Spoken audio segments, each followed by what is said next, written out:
A very good afternoon from Denmark as we are here for the 2025 running of the classic kart race 100cc European Grand Prix, located at the Vojens Motorsport Arena, around about an hour from the home of Lego, not too far outside of Billund International Airport, for what is going to be an exciting afternoon of racing here amidst the Saturday sunshine. My name's Alex Goldschmidt, your official MC and commentator for the event. It's a real pleasure to be back in this part of the world as we have competitions galore. Pre89, Pre95, Pre2000 and Pre2000 PLUS will be in action.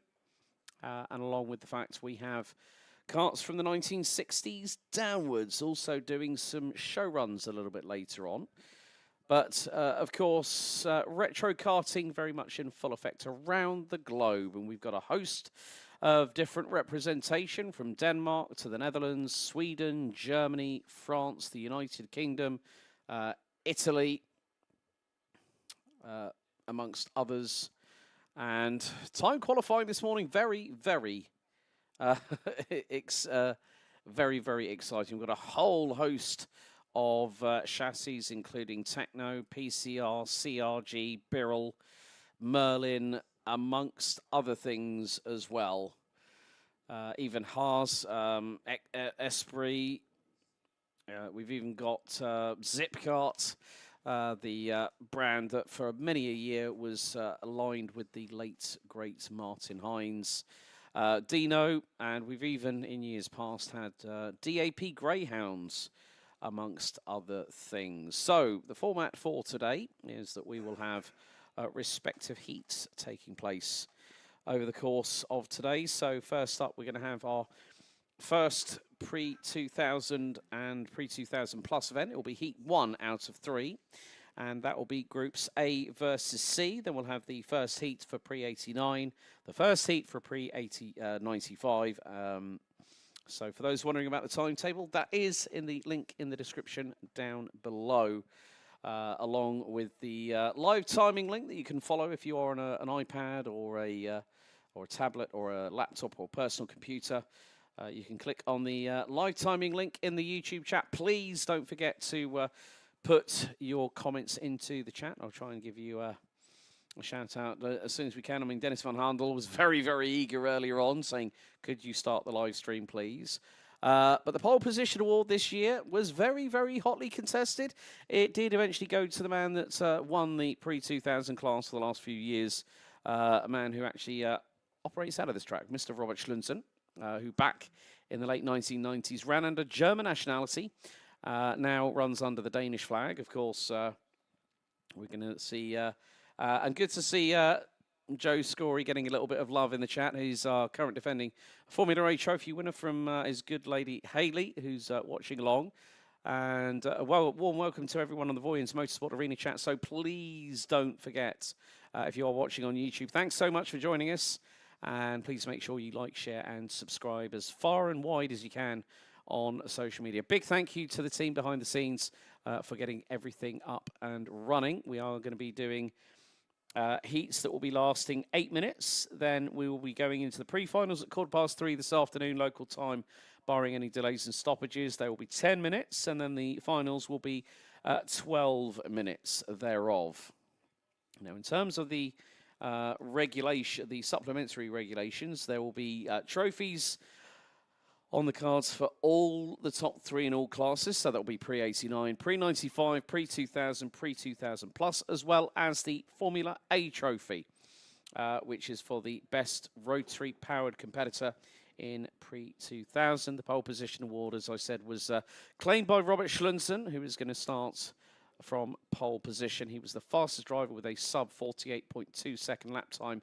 Pre95 nearly could have upset the apple cart, courtesy of the UK's Liam Hamling in the number 41 entry.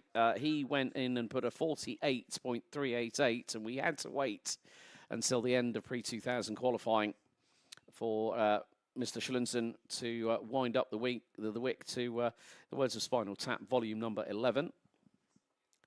So it is going to be the case of push starting these engines into life.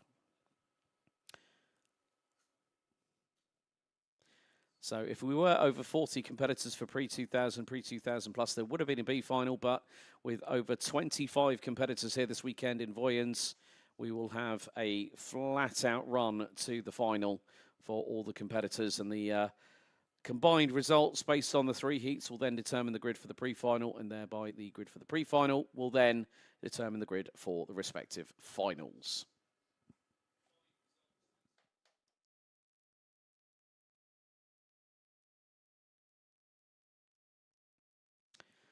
Currently very sunny here in Vojens, and the air temperature 22 degrees centigrade. Yesterday morning was a bit of a mixed affair, reference to weather. 8:45, it was nice and sunny, and then after that, it was flat out rain at 9 o'clock in the morning, but the engines are being pushed into life as we get ready for our first heat of the weekend.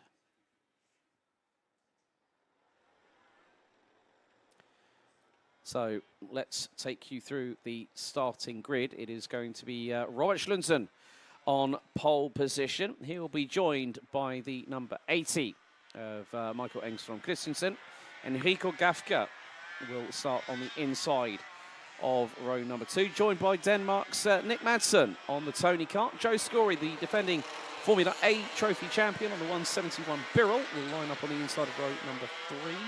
And he'll be joined by Anders Elkier in the number 94. We also have Sweden's Lucas Borka on the Techno G6, lining up on the inside of row number 4. He'll be joined by the number 2 of Torben Andersen on row 3. Then we've got the 157 from Norway. That'll be Alden Larsen in Pre2000 PLUS. He'll be joined by the number 7 of Deer Schelling, running in the CRG Heron MBM, part of Team Brask. Then we've got Daniel Schilling in the 37. He'll be on the inside of row number 6. And we'll be joined by Lasse Jensen in the Tony kart on the number 77. Then we've got Tyler Whedon from the West Country, of course, the Southwest Champs happening in a couple of weeks' time. For the retro karting community. Vincenzo Campo, after a year's hiatus, the number 5 from Italy, makes his way back to the circuit. He'll be on the penultimate position on the grid, and joining us at the rear end will be, in the Pre2000 PLUS category, the chief mechanic from Mahindra Formula E, Matt Dobson, who makes his own engines through DPE race engines, starts on the final position of the grid. 8 minutes, as we will be under rolling start conditions here for the first time this weekend as the classic kart race. It looks like we're going to go around for another tour. Yep, so full start called, around for another lap. So we are not under green flag conditions. And I have to give a shout out to Sarah, Tyler's other half, who's I'm sure probably watching at some point. Congratulations, Sarah, on your new job. So I know that Tyler's made other arrangements and has managed to come over here to Denmark on a bit of a jolly with the boys. But more to the point, it is going to be the case that these drivers will have a lot of racing to contend with. The circuit itself, established back in 1963, measures 1.4 kilometres in length. It has been a mainstay of Danish karting over the years. And more to the point, it is going to be a fantastic battleground for these drivers here this weekend.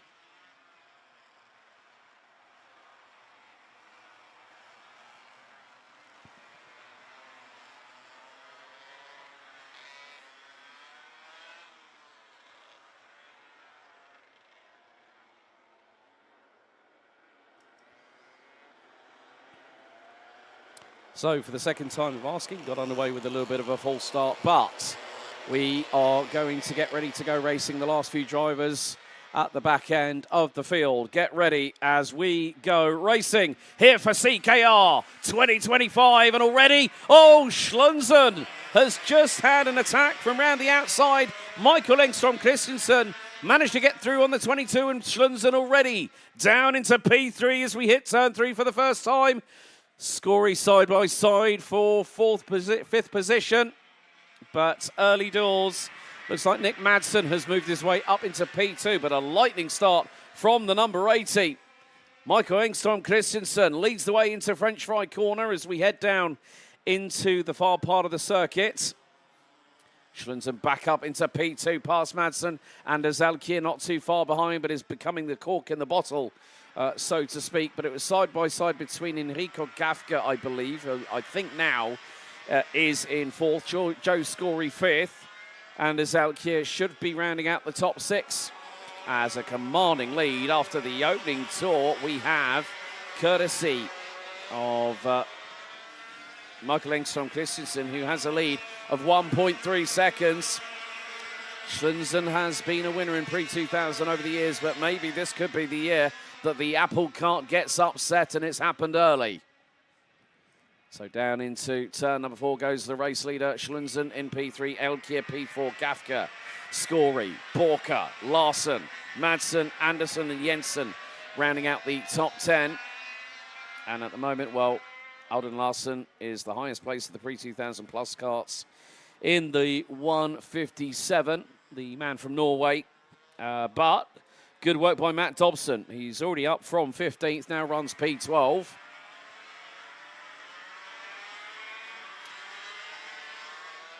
So we are coming towards the opening 2 minutes being concluded. Looks like Robert Schlunzen has decided to wake up. I think he might have had his double Danish espresso before we came across the line and completes the next lap of the race. So the gap now down to 1.1 seconds.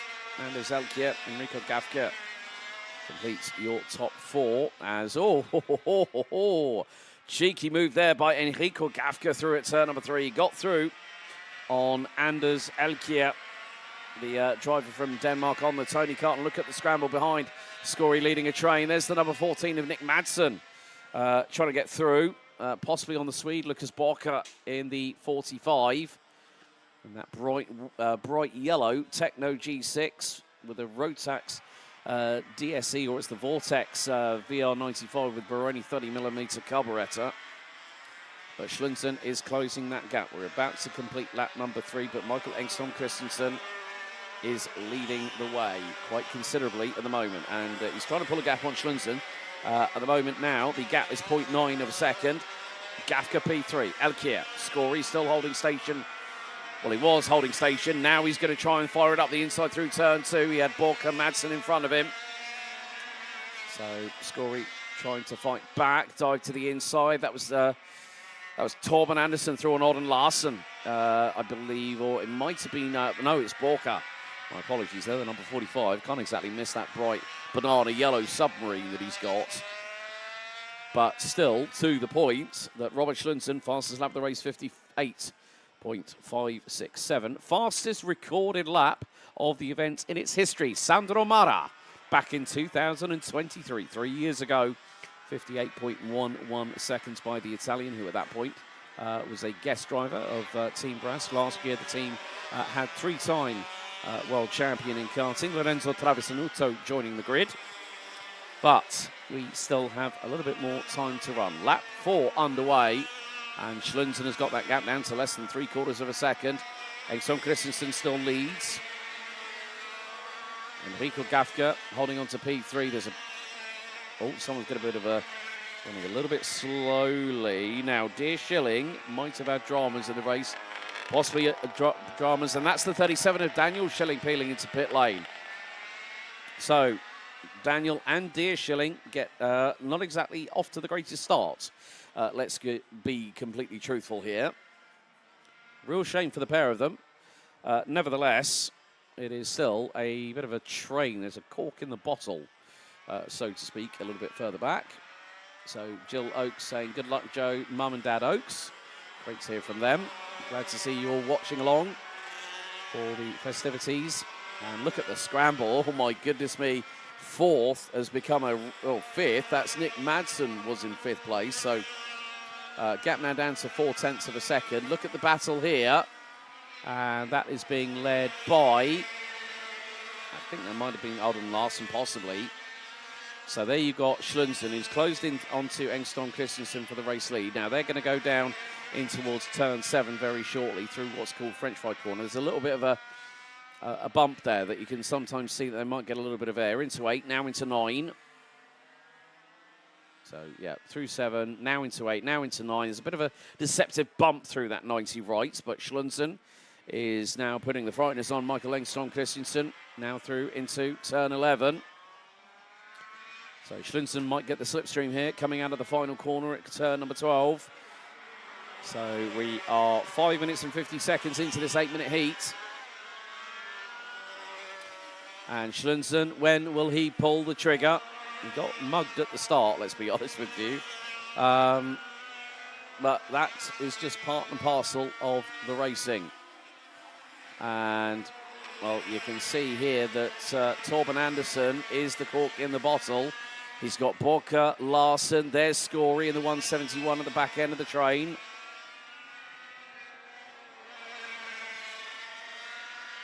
So Scory dives. Oh, nice move there by Scory. Through on Larsen, and the one Odden Larsen gets through for P7. So the driver from East Anglia, so just out on the outskirts of Norwich. He's got an opportunity to make up a couple of positions here, so I would imagine that we're going to have 2 more laps to go, because at the minute we are on to effectively closing up lap number 6. So on, well, we've done lap 7. Now across the line, and Schlunzen still trying to see if he can find a way through. Look at the gantry by the Vojens Motorsport Arena. P1 Bistro, one of the most fantastic restaurants that I've actually seen at a karting facility for the last couple of years. Schlunzen going right, taking a little bit more of a carry through of speed. Oh, here goes Scory again. That time up the inside of Torben Andersen. Andersen retaliates. They're side by side, wheel to wheel, and the man from the UK gets back through at turn 4. Great exchange, wheel to wheel. A bit like Senna and Mansell back in 1991 in Formula 1, if you remember those days like I do. They were millimetres apart, and the pair out on track were as well. So this will give Joe Scory an opportunity to maybe, if he can, close in on Lucas Borka just up ahead.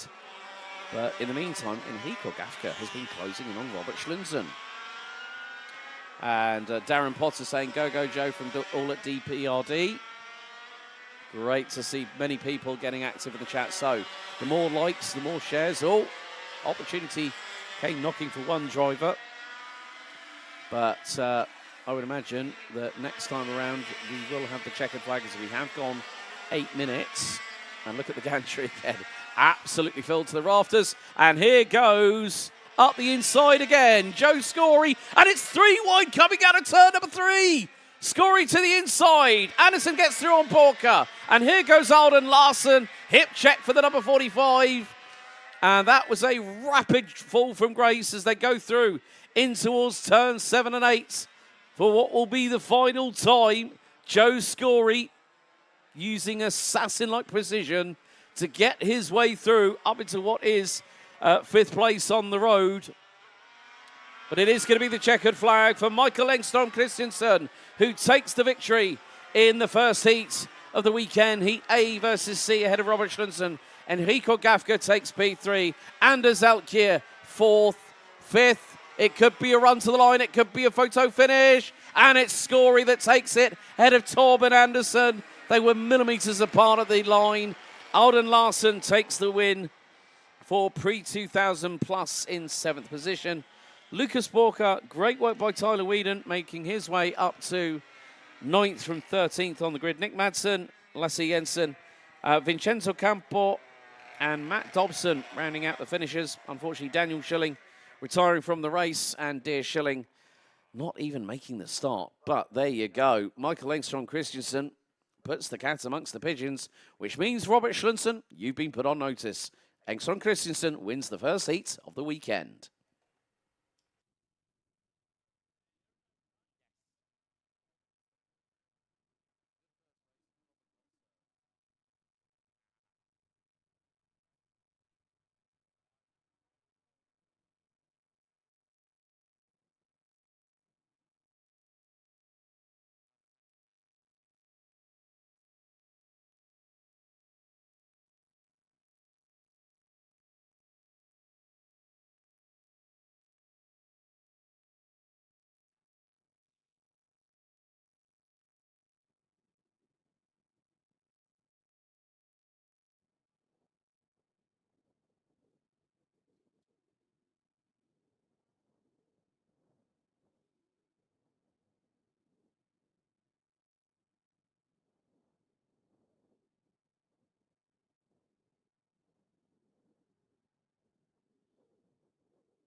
Now from Pre2000, we go to Pre89, and here is your starting grid. Pole position this morning went to Germany's Jürgen Schober on the front on the number 12 kart. The man from Germany running on the Mach 1 with Uffe Nielsen in the number 25 from Denmark. He'll be riding alongside. Then it's Kjeld Christiansen, the 107 from Denmark on the Dino 288. He'll be joined by Bengt Albertsson on the 66 Techno. And it's Alan Bound on the Roma Speciale, powered by a TT31 Perilia motor, making his classic kart debut in Vojens this year. And he will be joined by Thomas Kracht from Germany, another driver using the Mach 1 chassis. Then we've got Torben Lankil de Lausen in the number 41, followed by Jan van Handel from the Netherlands on the Zip karts. The number 30 next up is Tommy Jespersen. He'll be joined on the 5th row of the grid, thereby completing the top 10. Christian Helmer Pedersen in the number 31.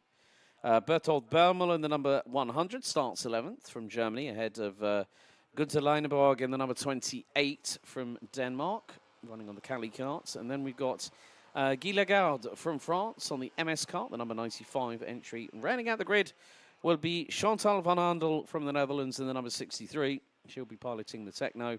And then on the Landia Tempo, powered by the PCR engine from the Netherlands, Bart van den Hul in the number 17 will complete your grid. So once again for this adventure, it will be 8 minutes. So can the Pre89s get underway first time of asking? Well, they are about to make their way through the 12th and final corner at the 1,400 metre circuit here at Vojens Motorsport Arena. As do we go, revs up and underway. Yes, the timer starts now. And bit of a little moment for the second place driver going into turn 1. Back axle up in the air. Possible a little bit of a touch from behind. But the field makes its way through into turn 3. And look at that scramble for 5th backwards. They are swarming like a pack of flies at the moment.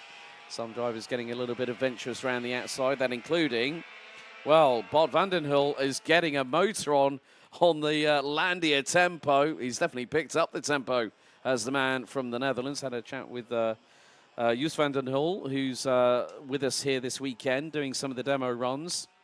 The man probably with the biggest Landia kart collection. And I was speaking with Joos earlier on today, and he basically said, yeah, I was doing mechanical engineering at school, and I got the opportunity, and Landia kart was literally a stone's throw from where I was. So it is going to be the case of a bit of fights. There are some side-by-sides going through the final corner, but Jürgen Schober has got a lead of 2.2 seconds. Kjeld Christiansen and Uffe Nielsen are battling tooth and nail over second position. Alan Bount in 4th. Jan van Handel 5th. Tommy Jespersen, Torben Lankil de Lausen, Ben Albertson, Chantal van Handel and Bart van den Hul. Now round out your top 10. Van den Hul has been on an absolute mission as someone looks to dive to the inside. Couple of exchanges through turn number 4. But some great racing nevertheless. So Jürgen Schober, 1 minute 3.647 is the fastest lap time at the moment as drivers jumping up and down in the seats. I think one of them might have been Jan van Handel. He's trying to close in on Alan Bount.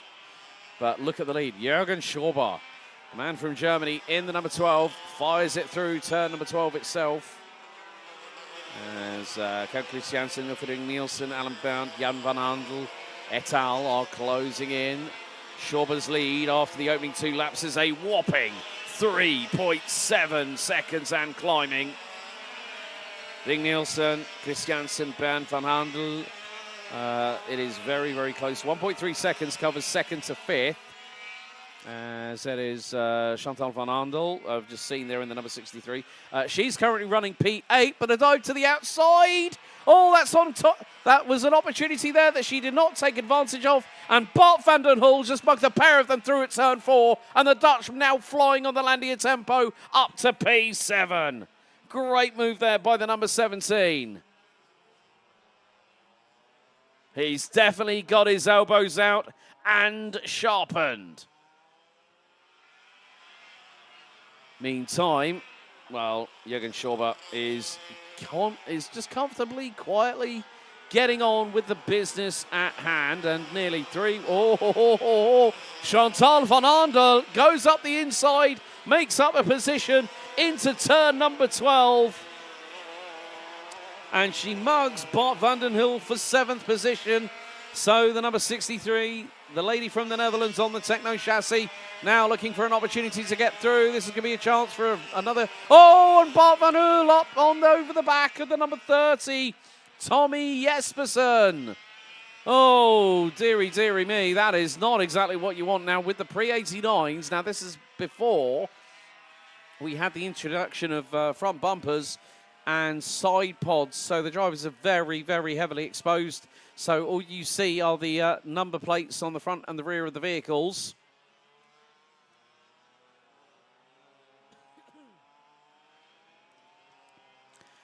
But, well, Pre89, always exciting racing. Bart van der Hul versus Tommy Jespersen. Looks like Chantal van Andel is closing in. Might be on Alan Bounce. She's going to make it.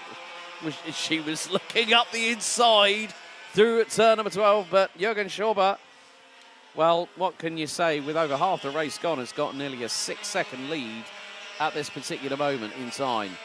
And Chantal van Andel is, she's got, the lady driver has got the bit between the teeth. She dives to the inside. Meantime, battle for P for the position ahead.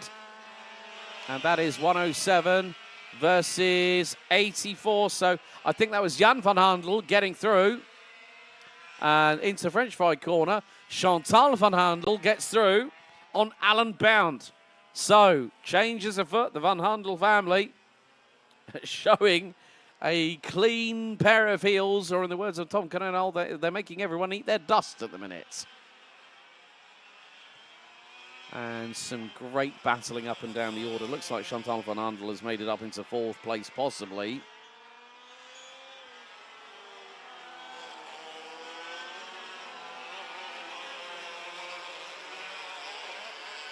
So after 5 laps, Jürgen Schauber's lead is nearly 7.4 seconds. Oh, he's the German. He's probably trying to get halfway home at the moment. He's halfway to the Danish-German border at the minute with the performance that he's put in. So he's currently P1 ahead of Uffering Nielsen, Jan van Handel, Chantal van Handel, Kjell Christiansen, Alan Bound, Bart van den Hul, Bent Albertsson, Tommy Jespersen and Torben Lankilde Larsen round out your top 10 at the moment. Thomas Kracht in 11th, head of Christian Helmut Pedersen, Gillegard, Bertolt Börmel and Gunther Lineborg round out the runners and riders at the moment. So we've probably got another couple of laps to go until the end of this race. But Jürgen Schauber has more than checked out. He is in another time zone altogether. And there has been a change for P3. Chantal versus Jan van Handel. And Chantal has got through for P3. Great work by her. I don't think she registered a time in qualifying due to a possible... Had a couple of transponder issues during time qualifying earlier on today.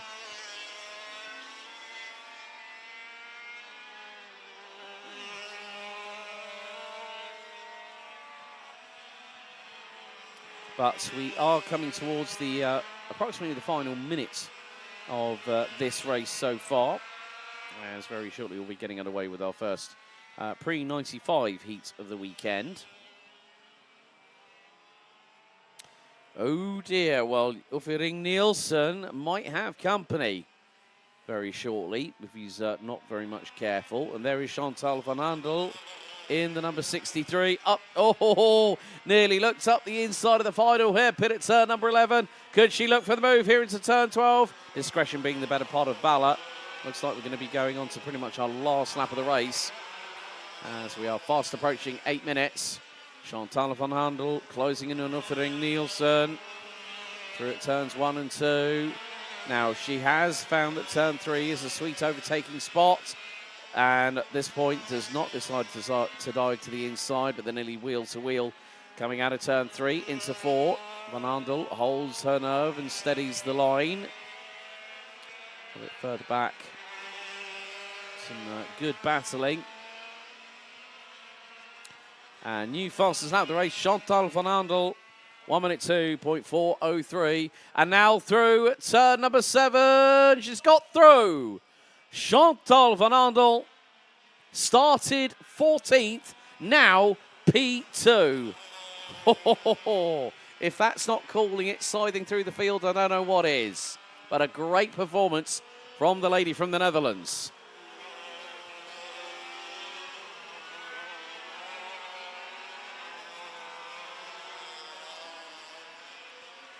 So at this point, well, Jürgen Schauber has pretty much got this wrapped up, but already got it wrapped up by the end of lap 2 with a whopping lead of about 3.7 seconds. And now the lead over Chantal Van Andel is 9.5.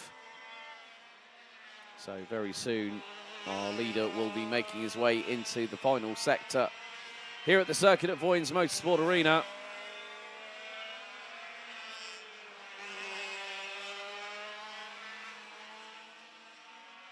But this time, very shortly, we'll wait for the number 12 to cross the line, and that will be the checkered flag. We are now just over 9 minutes into this. So, out of the final corner, Gratulation, Jürgen Schauber, der hat schon dieses Heat hier in der Pre89 Klasse gewonnen, hier in Vojens. So, Gratulation.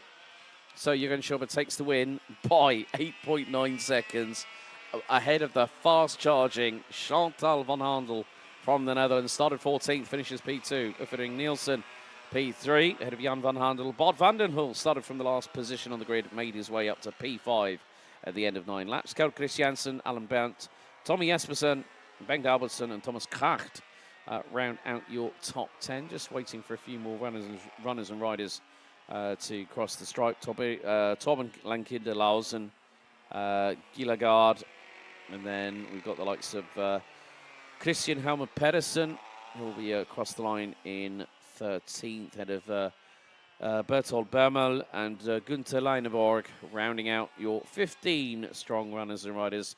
But Jürgen Schauber picks up first blood here in Pre89 at CKR Euro Grand Prix 2025.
So let's take you through the starting grid for Pre95 Heat number 1. Liam Hamling from the United Kingdom starts on pole position. He'll have Sweden's Rickard Ward alongside on the front row. Then it's Ian Turner and Gerd Munkholm on row number 2. Leif Peterson and Paul Larsson round out row number 3, followed by Cliff McDonald in the 114. He'll be joined on row 4 by Jimmy Ibsen, Steen Elkjaring and Richard Plummer, also known by his Italian alias, Riccardo Plumer. Running gag on that one, believe you me. I had a good chat with him earlier on before he went out for quali. Kasper Jeppesen and Henrik Ambrink round out row number 6 with Kim Engstrom, Ole Andersen, Michael Edelhardt and Michael Nielsen rounding out your 16 strong competitors in Pre95 Heat number 1. Liam Hamling was so close. He was less than 2/10 away from getting the getting the pole position award. Liam Hamling sets a blistering 48.388 seconds in his second lap in qualifying. I remember just watching along, and then Robert Schlunsen just went, okay, yeah, hold my Heineken. And he went over the line and beat him with a 48.194. And Liam has already said, I've got to come back next year and put one over Ron Robert for the fastest overall lap time in time qualifying. But looks like it could be a very orderly start. We'll wait to see whether race direction decides to... and they're going to put them round for another lap. Yep, okay, full start has been called. So... yeah, so the minute you see we're getting Plummer in the chat. Well, Richard's a great guy. It's a bit like Stefan Muller in the number 16 for Pre2000 PLUS. His alias is Stefano Milano when he needs to bring out the inner Italian and go quickly, which he did do in qualifying earlier on today. So it is time for the drivers to reset themselves a little bit. And a lot of drivers were asking me about the format. And I said, look, this is an event where, yes, it is competitive, but it's also the fact that we're meant, this is a chilled event. You know, it's a one-off. It's enjoyable. We're all amongst friends and, you know, colleagues within the karting community. And that's what this event means to a lot of people. And it's something I've come to appreciate over the past 3 years that I have been in the commentary box for this one. And a big thank you to the team at Camp Company GmbH for provision of the live stream coverage for again for another year. So let's see if race direction let this one go. They come out of turn number 12. We've got a straggler at the rear of the field. And this time we are lights out and underway. And a good start by Liam Hamling. Could be a dive to the inside by Ian Turner. In the number 38, Gert Munkholm, the number 11. And here goes Turner again on the... and he dived through into turn 3. He went a bit wide, but he still kept the speed through. So what has happened to Rickard Ward? He's tumbling down the order. And who is he behind at the moment? Looks to be maybe the 100 of Jimmy Ibsen. So it's Liam Hamling that leads the British 1-2. With Ian Turner being hounded by the legendary Gert Munkholm in the number 11 kart. The PCR kart just behind. And Munkholm could go for the move up the inside of turn number 11. But discretion being the better part of valor. But Hamling has opened up a gap. It's at least 10 to 12 kart lengths out of the final corner. And Hamling leads after the opening lap. Turner and Munkholm were less than a couple of tenths apart after the opening tour. Leif Peterson, Paul Larsson, Rickard Ward has tumbled all the way down to 6th. He's ahead of Jimmy Ibsen. Cliff McDonald now up into 8th position. Well, down into 8th position. He's dropped a place. Oh, we got someone by the sidelines. Oh, we've got a couple of drivers not taking any further part. And that was on the run down to turn number 4, I'm afraid. One to the left, one to the right, and there's another kart. So, looks like we've lost Michael Edelhardt, Kasper Jeppesen, and Michael Nielsen. So, we have 13 runners and riders still running around the circuit. And well, Liam Hamling's wanting to make, I think, wanting to make up for what happened in the earlier part of qualifying. He's just been in a 59.9. He's got a lead over, well, it looks like it is showing that, just waiting for the timing to reset a little bit, because it is Ian Hamling leading. So Liam Hamling is leading. Ian Turner is in second. Gert Monkholm is in P3. And a little bit further back, battle between the 84 and the 70. Kim Engstrom now through on Steen Elkjaer Ring. But Gert Monkholm still battling away with Ian Turner for that second place. But Liam Hamling, again, has got a big old gap. That's probably going to be the best spot of 2.5 seconds, I would imagine, at least. Maybe 3. So Hamling comes out of the final corner. So it comes across the line. Lap 3 in the books. Gap between Hamling and Turner. It's just under a second. Munkholm P3. Søren Petersen, Larsen, Ward, Ibsen, Ambrink, McDonald, Plummer, or Plumer. I'm just going to go with the running gag.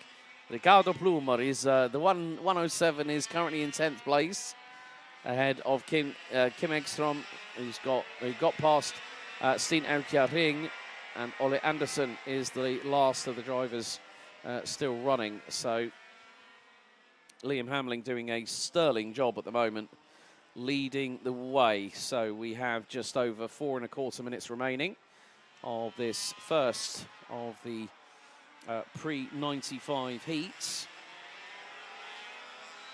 And after this, we'll go straight back to heat number 2 for Pre200 and Pre2000 PLUS. Hamling across the line to complete lap number 4, so we are at half time. And here is a possible move from Søren Petersen. He's closing in on Munkholm for that P3. But then he's also got Paul Larsen right over his rear exhaust pipe. And then also Rickard Ward, the Swede. And Munkholm holding his line as they come out of turn number 4. Through 5 and 6 on the run down to turn number 7. And then hard on the brakes into the hairpin here at turn 8. Then through into the deceptively bumpy 90 right at 9.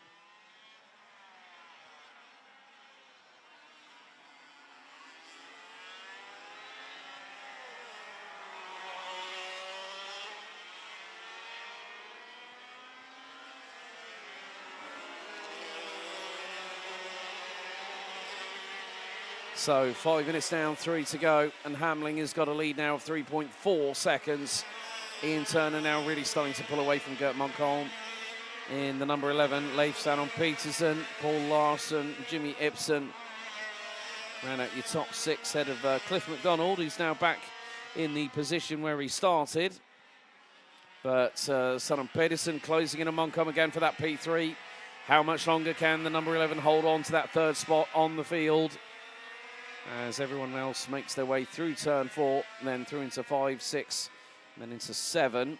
It's becoming a 3-horse race. They do say that 2's company and 3's a crowd, but Paul Larsen swarming all over the back of Leif Sanon Petersen, who in turn is doing the same to Gert Monkholm just in front.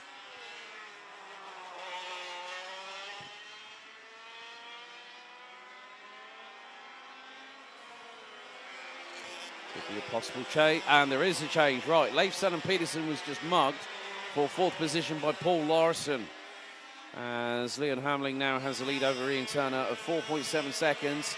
Turner in turn has dropped Gert Monkholm pretty quickly and is about a second behind the number 38, Paul Larsen, and Leif Sanon Petersen still battling away. This is 4th position on the road into turn 4. They sweep to the left-hand side.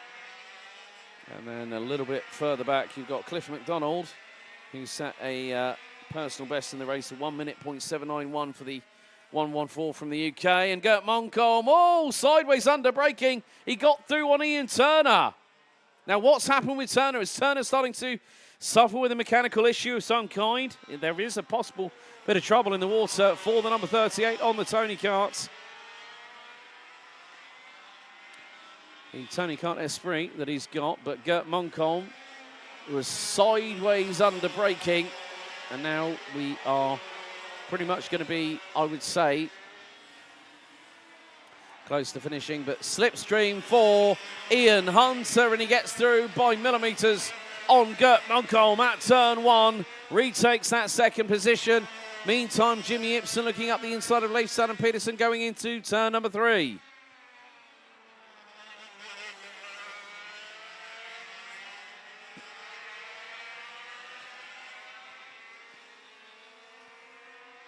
So we're coming down to the final few moments of this race.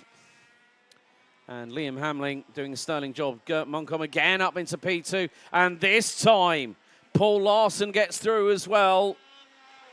And now it's a frantic battle, a bit of a 2 and 8.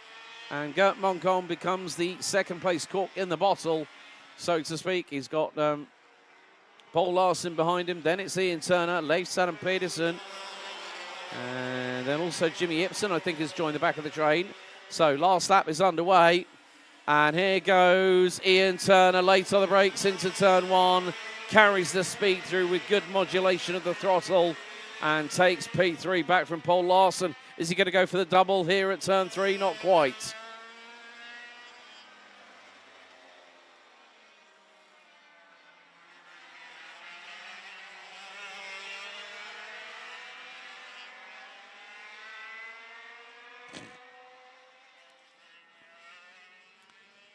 So very shortly, our race winner will be making his way through into the final couple of corners, and he's making his way towards turn number 12. There is a frantic battle for second position, but out of the final corner, Liam Hamling takes the win here in Pre95 Heat 1 by a commanding consolidation of a lead.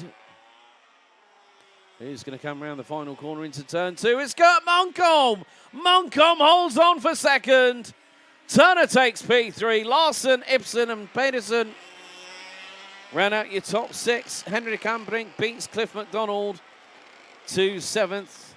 Richard Plummer, a.k.a. Ricardo Blumer, takes 9th, ahead of Rickard Ward from Sweden, who started from the outside of the front row, but unfortunately rounds out your top 10. Steen Elkar Ring, Kim Engstrom, Ole Anderson. Oh, looks like Ole Anderson made it to the end of the race. Kim Engstrom did not, neither did Michael Edelhart, neither did Kasper Jeppesen, and neither did Michael Nielsen. But that is the end of the first heat for Pre95. Very shortly, we'll be back with Pre2000 momentarily.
Time to take you through the grid for Heat 2 for Pre-2000, Pre-2000 PLUS. It's groups B and C.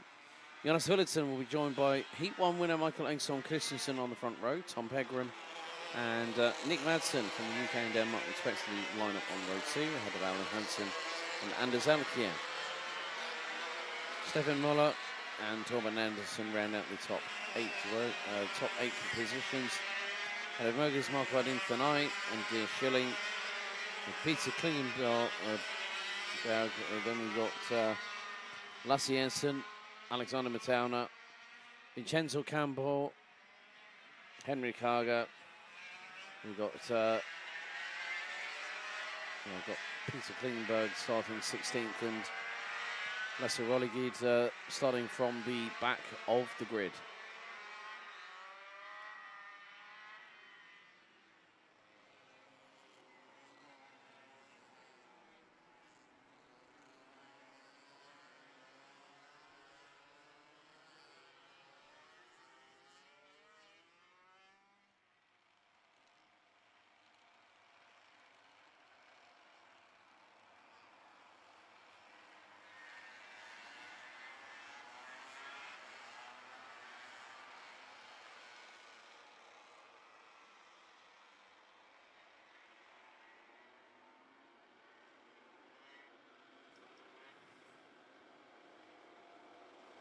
So it is going to be a case now that the drivers will have to steel themselves and ready for battle for 8 minutes plus an additional lap. We'll have one more heat for Pre-2000, Pre-2000 PLUS.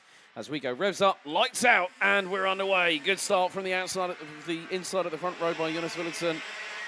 And Tom Pegram gets through on Michael Engstrom Christensen in the early phase of the race. Looks like it's going to be a counter-attack through up on the inside at turn number 3. Oh, that was elbows out and then some. Looks like Alan Hansen in the 48's getting his elbows out, stuck in, and there's contact through the exit at turn number 4. One of which was Alan Hansen, and I think the other might have been possibly Nick Madsen in the number 14. And side by side into turn number 8, and one has peeled off straight away. That is one driver that's probably not going to be a happy bunny. And if they've already run in the previous heat, well, that's it. You're going to be having to do a top gear from the rear in the final, when the pre-final and in the final a little bit later on.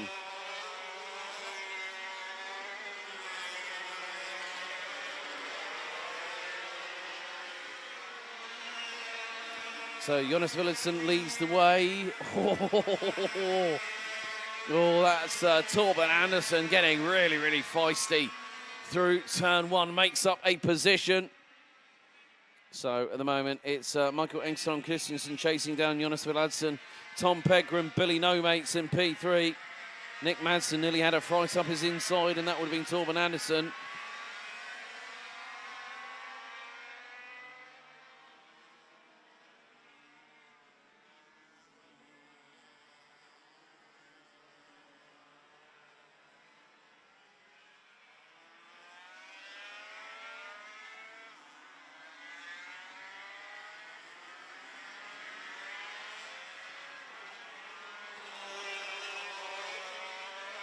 So it looks like there's another cork in the bottle situation from P4 backwards. Willitsen leads by 0.8 of a second ahead of Michael Engstrom Christensen. Tom Pegram rounding out the top 3. As all the 88 of Lasse Rolligid closing in on Deer Schilling in the number 7 on that particular occasion.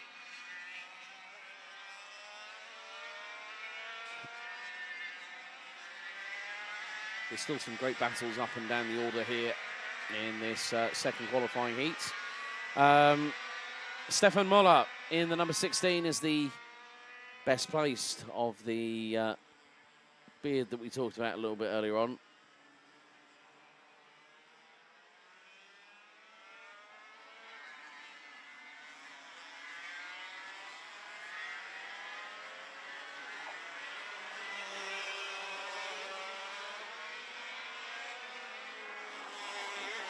But Willitsen, how long can he keep this lead up for?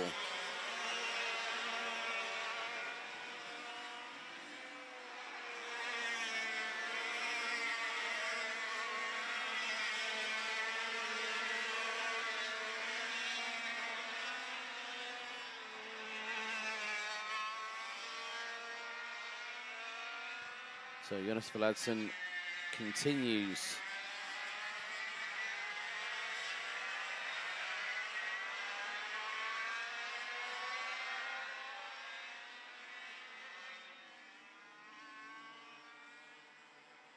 But with the gap between Michael Engstrom Christensen and Christensen and Nick Madsen, that is opening up the biggest gap at the minute. It's going to be a little bit further back, but we are just coming up to half-time in this race.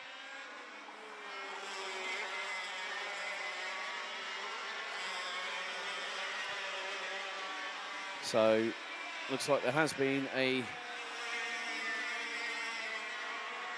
possible change for the lead. While it is at the minute Jonas Vladsen that leads by 0.783 of a second ahead of Michael Engstrom Christensen.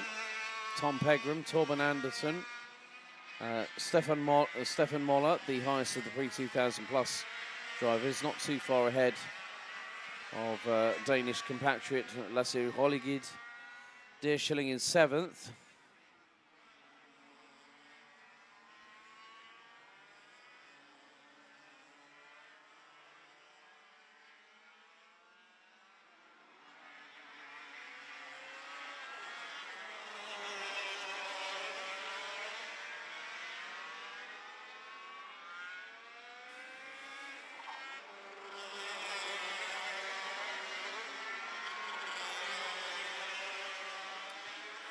So we've still got 3 minutes of this race left to go.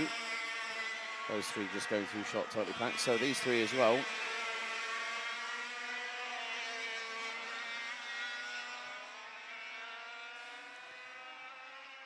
But still the battle wages on from fourth backwards. Looks like Torben Andersen has closed in to Michael Engstrom Christensen, and he can very much guarantee that it will help Jonas Vladsen to celebrate a little bit later on the podium.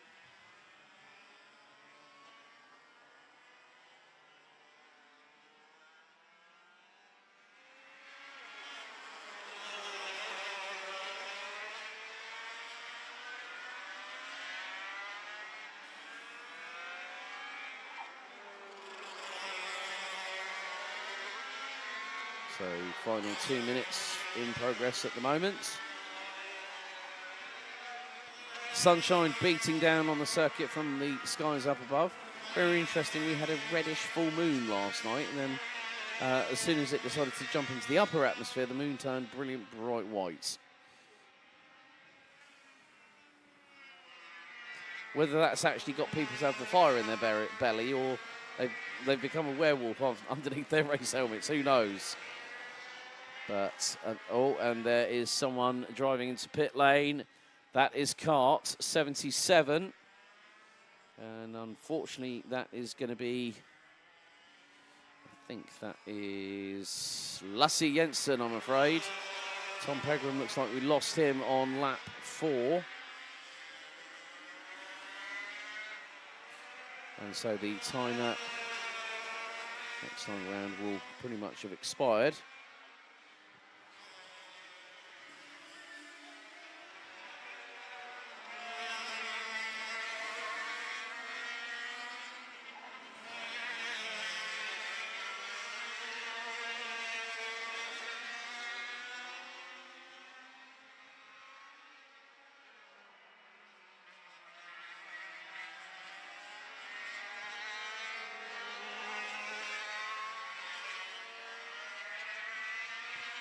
So just waiting to see if we get the last lap board out this time, because there are just over 20 seconds remaining on the timer.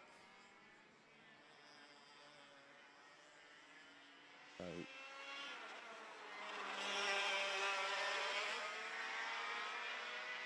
we've effectively hit the final lap of this race, and still the battles wage on rather furiously. It'd be a different kind of fury for our drivers up next, who are running in the smaller categories. So to give them an opportunity to race is also good for us in terms of approachability and accessibility.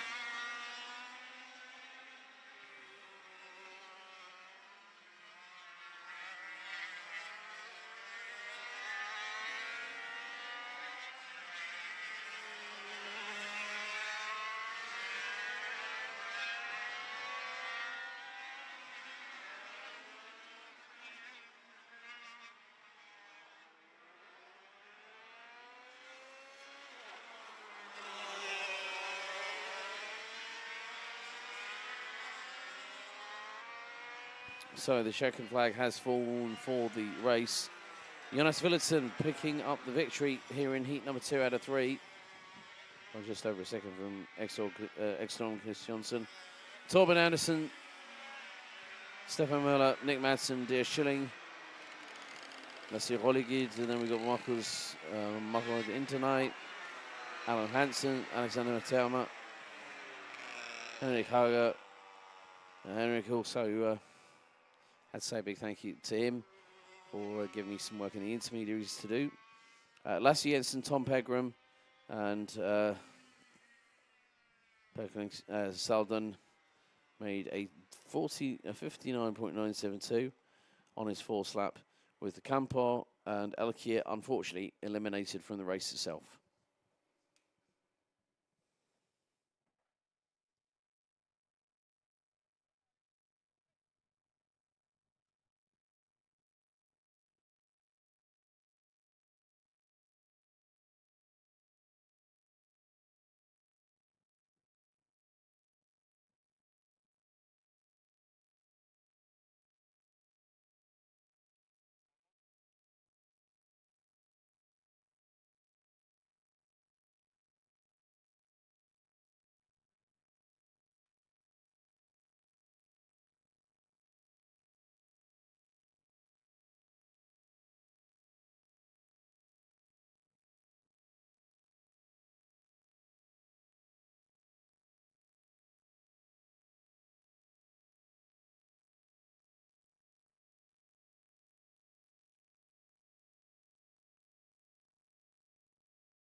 Well, we nearly had a little bit of a drama coming out of the dummy grid. However, we are about to get underway with our second Pre89 Heat. Jürgen Schober, our Heat 1 winner, starts once again from pole position with Uffe Ring Nielsen alongside on the front row. Kjeld Christiansen and Bengt Albertsson round out row 2 with Alan Berndt and Thomas Kracht completing the top 3 rows.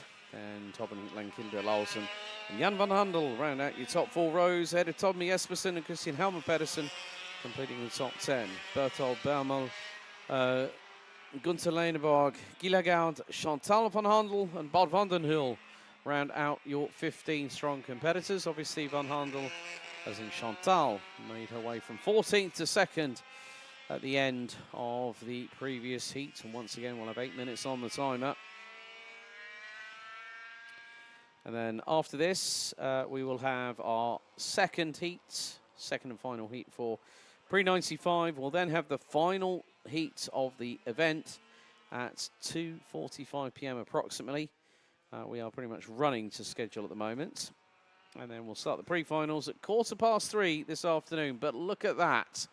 The front 3 to 4 rows on the grid looking in very, very good formation indeed.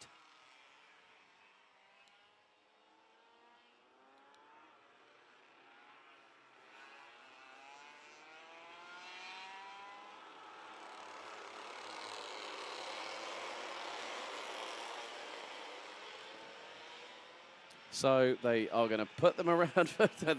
There's more false starts than I can shake a stick at this weekend. So they're going to send them around for another tour.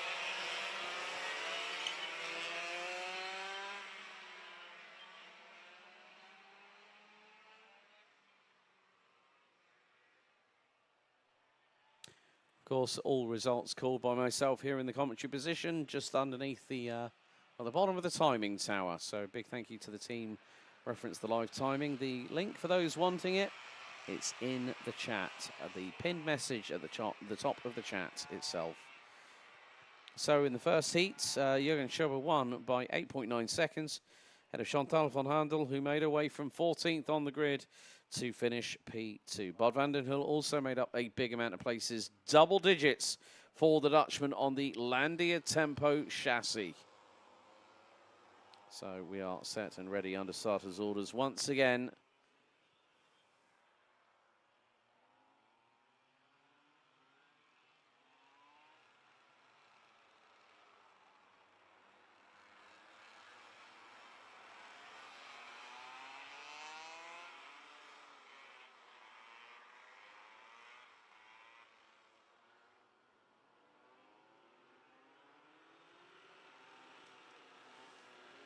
So this time looks to be a better formation as we are set and ready to go for 8 minutes of racing here for Pre89 Heat 2. Revs up, lights are out, we're underway here for 8 minutes.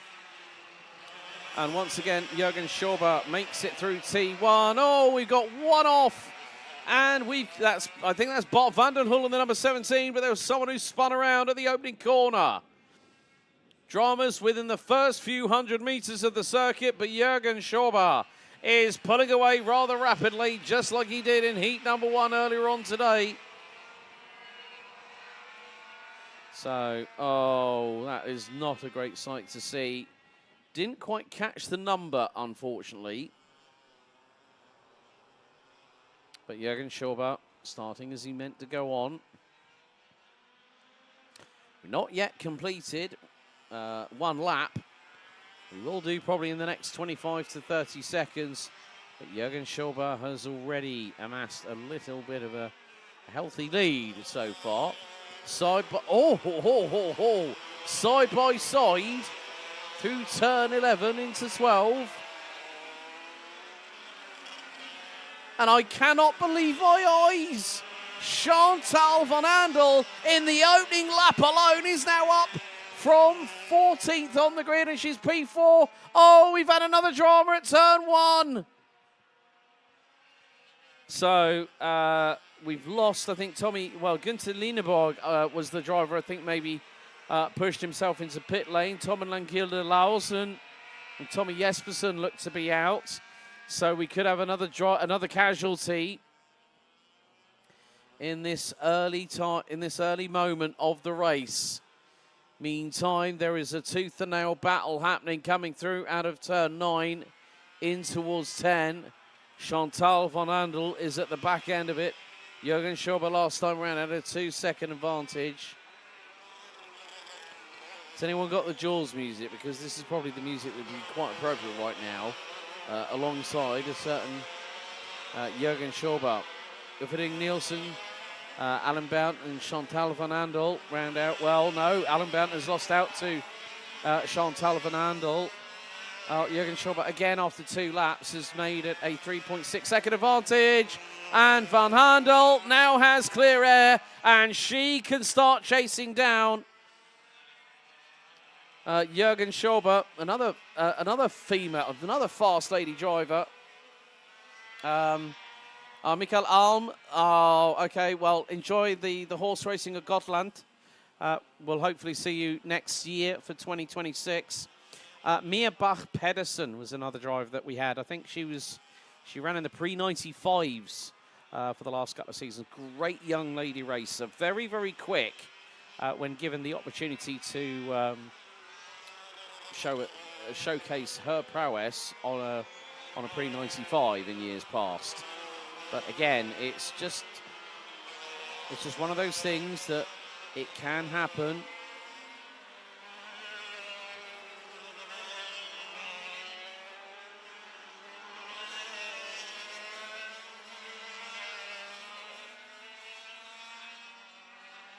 But at the moment, well, Jürgen Schauber is making this look pretty damn easy at the minute. No one else has given an opportunity to try and close him down thus far. However, that is earlier said than done. I'm having a look. Chantal van Handel just took a 10th out of him on the previous tour. So she did a 1 minute 2.278.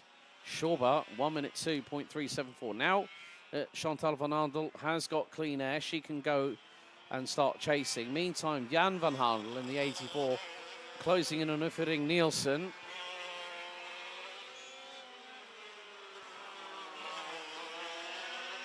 And, well, what is going to be the gap? 3.3 seconds between Schauber and Van Handel.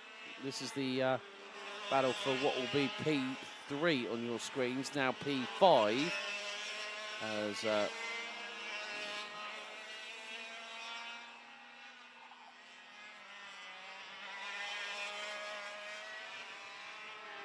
So there's still plenty of this race to discuss.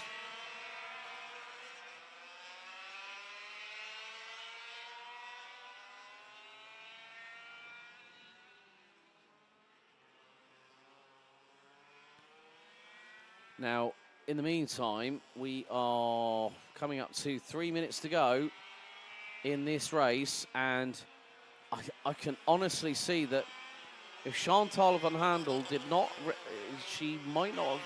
think she had a transponder issue in qualifying. So she has closed that gap. It was 3.3. Chantal van Handel, new fastest lap of the race, 1 minute 1.428, and she's closed the gap to Jürgen Schauber. We've got someone slowing on the start-finish straight, waiting for the number to... Wait, our cameraman at turn 1, I was waiting for the number to come through. Let's see, because someone is dropping down the order. That could be a driver that's going to be, could be Gilligan, maybe Bertha Bermel. Oh, it's the 66, Bengt Albertsson, who is out of the race and is going to have to push that cart into pit lane, cross the line in 7th. Meantime, Chantal van Handel has gone fishing. And look, there is Schauber, there is Van Handel. This is now going to be a real battle. 1.6 seconds. That is the gap between Jürgen Schauber and Chantal van Handel from the Netherlands. And Van Handel did a 1 minute 1.328. Jürgen Schauber 1 minute 1.9. So this is giving Van Handel a real good opportunity. This effectively could put her on the front row of the pre-final, and then Jürgen Schauber is going to go, ah.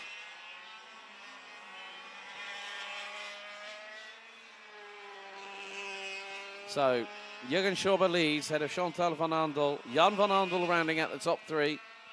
Uffering Nielsen, Alan Bound, Thomas Kracht round out your top 6 drivers. And look at how close the lead is. Chantal van Handel is a couple of kart lengths away. Through out of the final corner. It's head down Get the foot on the loud pedal on the right-hand side. Gap now down to 4/10.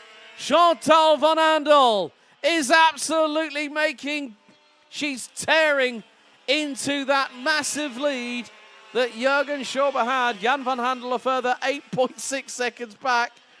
And it's not a case of if, it's now a case of when. Will Chantal van Andel go and pull the trigger and put it up the inside of Jürgen Schauber? Through into turn 7.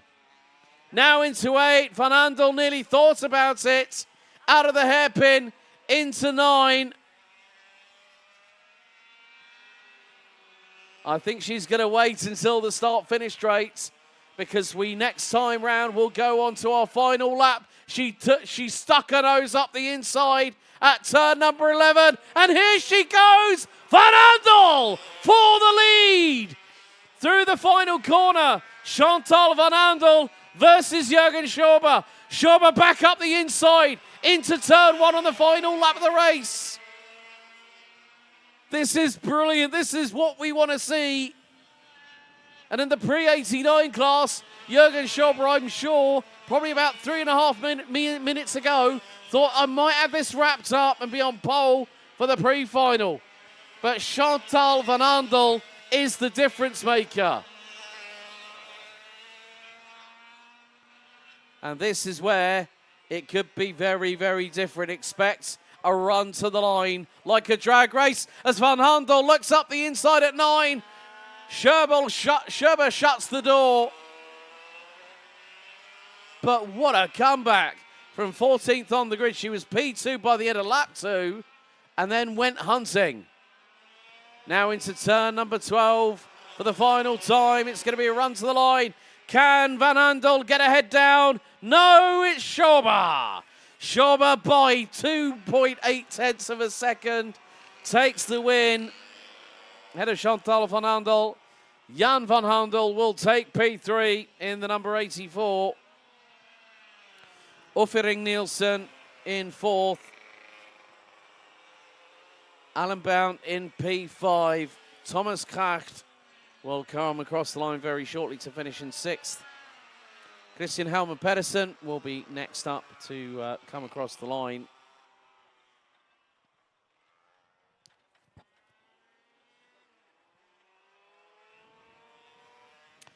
So just waiting for the last few drivers to come across the line, which will be Christian Helmer Pedersen, Guy Lagarde from France, and Germany's Berthold Bermel in the number 9. The number 100 will be the last driver to cross the line very shortly, and he does so. On lap 5, we lost Bengt Albertson.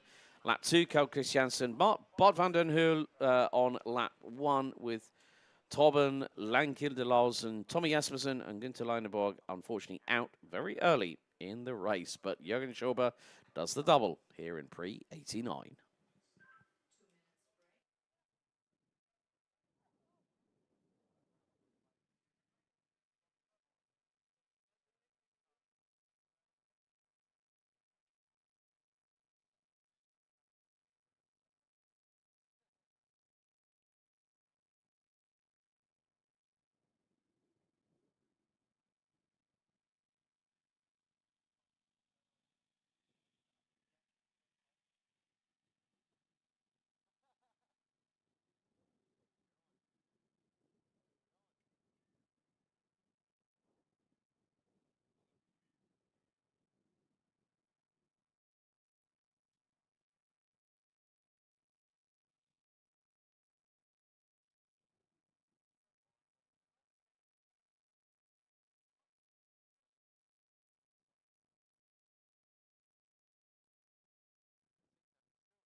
Well, we're just about to get underway, and oh, someone's got 3 wheels on the wagon, I'm afraid. 1 wheel not quite tight enough as we go into Pre95 Heat number 2. And here is your starting grid. Liam Hamling, who won comfortably Heat number 1, once again will line up on the front row of the grid on pole position. Rickard Ward will be alongside him on the front row. Ian Turner and Gert Moncomb, who had that fantastic battle in Heat 1. Line up once again on row number 2. Leif Pedersen and Paul Larsson on row 3, with Cliff McDonald and Jimmy Ibsen rounding out the top 4 rows. Steen Elkjæring and Ricardo Plumer, aka Richard Plummer, round out your top 10. That's a running gag, and if he's back here again, that's going to happen every single time. Kasper Jeppesen and Henrik Anbrink round out your top 12 ahead of Kim Engstrom, Ollie Anderson, Michael Edelhart and Michael Nielsen. Looks like Ole Anderson might be the one with 3. Well, no, hang on. I think it was Rickard Ward is the one that did not have, he had 3 wheels on the wagon. So the Swede, and also Ole Anderson didn't make it out either. So we're down to 14 runners and riders. So Liam Hamling has got to keep a watching brief on both Ian Turner and Gert Moncomb, because if one of them mugs him, they're going to do it around the outside.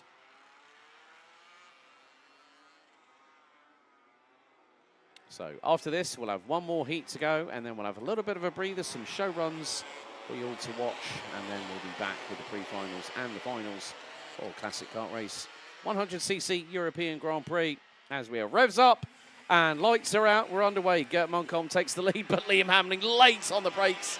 Ian Turner to the inside. Paul Larsson tried to get through and hold on to second, as now it's a scramble through turn 2. And look at the freight train coming into 3. Side by side, Noah's Ark style, a little bit further back for around 6th position. But Liam Hamling leading the way. Second is Ian Turner. Third, Gert Moncomb. Oh, a little bit of a stumble there. Oh, now there is a slowing number 12. That's Kasper Jeppesen. He's got the highlighter style shoulders on his race suit. As Gert Moncomb trying to hold on to 2nd position ahead of Paul Larsson. In the number 30. Ian Turner has dropped back to 4th position. So, yeah, Rickard Ward and Ole Anderson are out of the race, I'm afraid, folks. And you can see, for those watching on the official Vojens Motorsport Motorsport Arena YouTube channel, if you haven't already, please like, share and subscribe. After lap 1, Liam Hamling's lead, nearly 1.9 seconds, as Jimmy Ibsen goes into battle with Leif Pedersen. Coming out of turns 1 and 2, and diving to the inside goes Søren Pedersen through at turn 3, runs a little bit deep out of the corner, but carries the momentum through and holds on ahead of the number 100. So it's a Brit leading 1, 2, 3, 4 Danes, and then another Brit, because Richard Plummer is now up to P6, having started 10th. So Ricardo's doing a great job. Sorry, I just had to do that, just for those people that know the running gag. In Italy, I spoke to Richard about this earlier on. He said, yeah, they called me Ricardo all the time when I was competing in Italy. And so it's just been a running gag, and I didn't expect it to be on an entry list, because his side pods do run Richard Plummer, Union Jack. And I've seen that with my very own eyes, so don't shoot the messenger, if you will. So Liam Hamling now opens up a 2.5 second gap over Gert Moncomb. There is going to be a change and a side-by-side altercation, so to speak.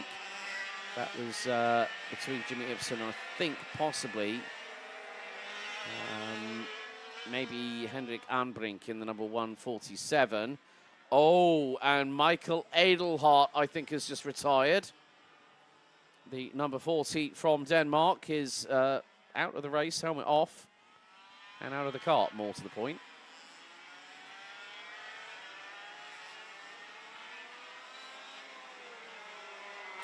But Liam Hamling doing exactly what he needs to do at the front end of the field. Gert Moncomb in 2nd. P3 Paul Larsson.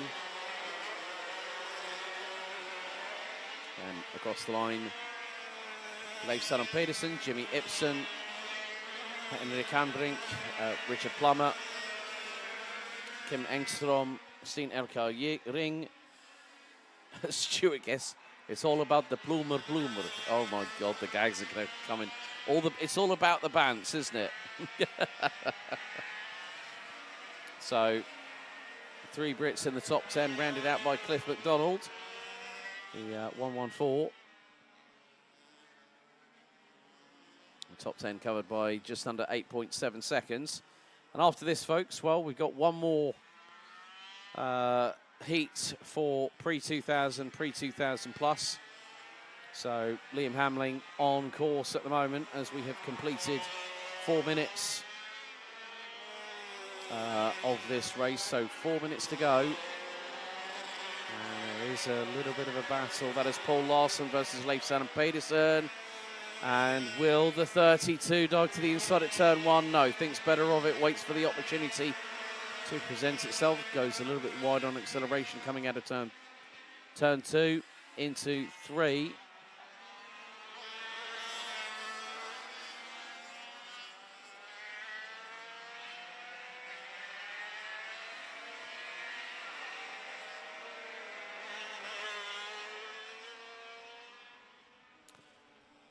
So we have lost already 3 drivers. Michael Edlhart on lap 2. Rickard Ward and Ole Anderson before the race even got and started. But the lead that Liam Hamling, what's happened to Ian Turner? That's a very good question there, Stuart. Not too sure. I know that Ian might have had a little bit of drama. Now, I'm not too sure whether he went off track on that particular occasion.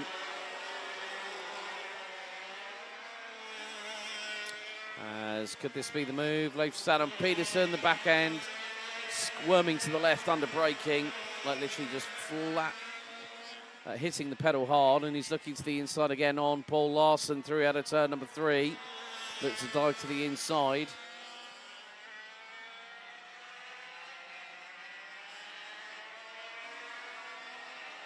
So if I manage to find out, Stuart, with regards to what happened to Ian Turner, I'll let you know.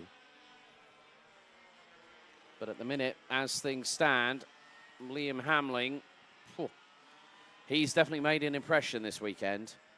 You put him in a Pre-2000, I think he'd be competitive, ultra competitive. If you can do a 58.388 in a Pre95, I hate to think how powerful he's going to be when he gets an engine and a cart with the same displacement. So watch this space. Jimmy Ipsen now making it 2 company, 3's the crowd in the battle for P3.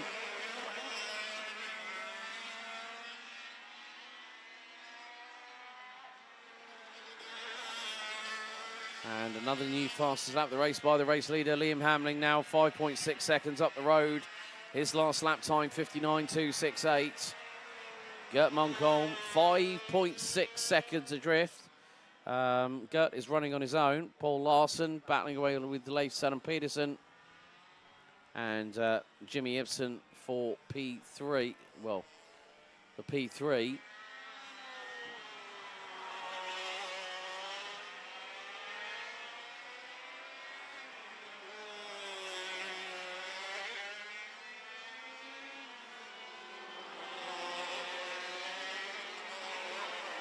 So there is going to be a little bit of a scrap here. Larson, Pedersen, and there is Jimmy Ipsen right there with them, the number 100. He's definitely caught them up rather quickly.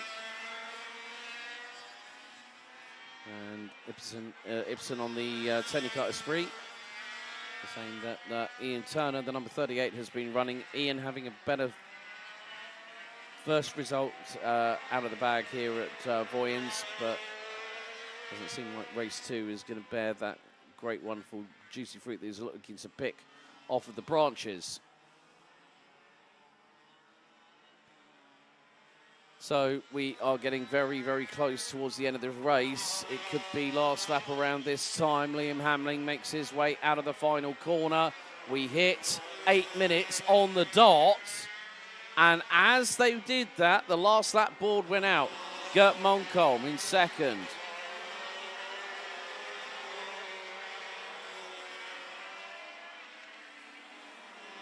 And still, this trio, they're like bunch of young school kids battling for the last piece. You know, the last swing in the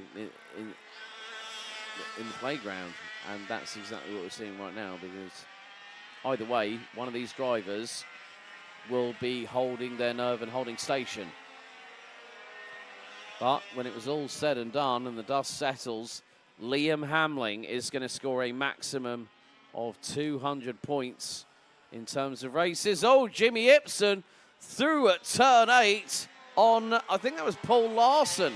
So Paul Larson has dropped to 5th. And now, oh, it's going to be 3 wide. Liam Hamling takes the lead and takes the win. It's going to be an absolute free-for-all as they come out of turn number 11 into turn 12 for the final time. Gert Munkel's going to take P2. Who's going to take P3? It's Leif Saddam Peterson. Oh, pips Paul Larson at the line. Richard Plummer, a.k.a. Ricardo Blumer, takes P5. Henrik Anbrink, Kim Engstrom, Cliff McDonald, Steen Elkjaring, Jimmy Ibsen, Casper Jeppesen, and Ian. Well, what has happened to Ian Turner? Has he crossed the line yet? I don't think he has. He has now. P12 in the end, unfortunately, for the Tony Kart Esprit driver from the UK. Last classified finisher, Michael Nielsen out on lap 7, Michael Edlart lap 1, and Rickard Ward and Ollie Anderson did not make it to the start of the race. Up next, the third and final heats of CKR 100cc European Grand Prix 2025. It's Pre2000, Pre2000 PLUS, Heat 3 coming up next.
It's time for our final qualifying heats for Pre2000 and Pre2000 PLUS. Robert Schlunsen once again starts on pole position.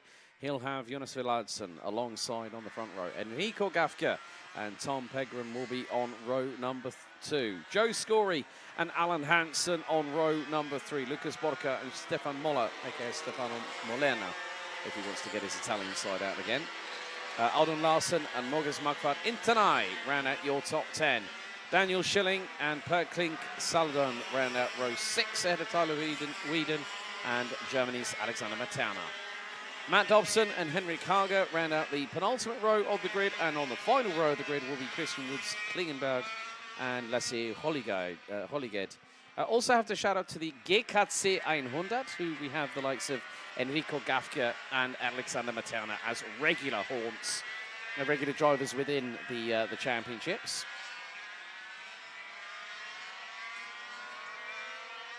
And I just found out, thanks to Steffi, our stream director from Camp Company, that Enrico Gafka will drive straight from Vojens to the Kartbahn at Oschersleben, where RMC Germany is currently underway with its round this weekend.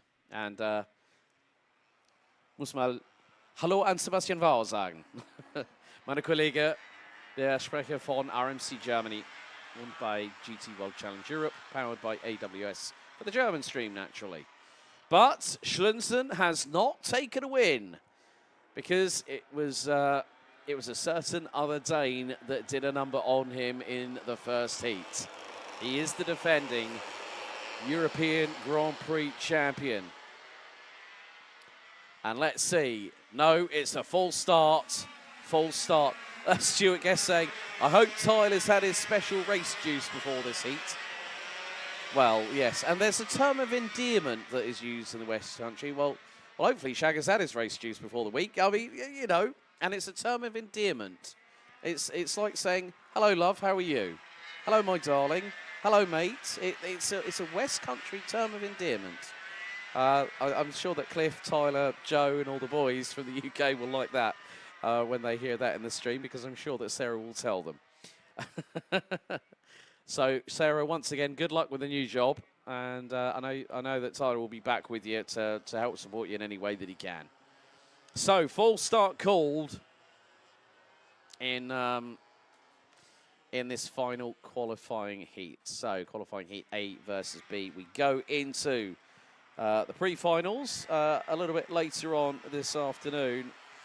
And that will start at 3:15 this afternoon. We'll have our penultimate show run of the weekend, where we'll leave you all to have a little bit of show run ASMR here on the live stream. So let's see what will happen here. Will Jonas Villadsen put the number on, and he's Schlunsen's telling them to slow. Into the tram lines we go, revs rise, and we're underway. Schlunsen takes the lead. Scory's getting his elbows out up the inside. He's up to 4th. But Schlunsen gets the whole shot. Scory drops down back into 5th position as they head up into turn 3 for the first time. There's a scramble and a half. And Scory looking rather racy on the 171 Birillard. Oh, and dramas at turn 4. That's the 157 that's gone around. 3 other drivers involved. Now, I'm not too sure what exactly happened at that point. But it looked like one spun, and then there was a sympathy spin as a direct correlation. So at this point, it is going to be the case of, there you see picture in picture, Malty can't clear up. And I think we do have a slight possible issue with the live timing at the moment, which we've just lost. So I'm just going by what I can see on the screens at the moment.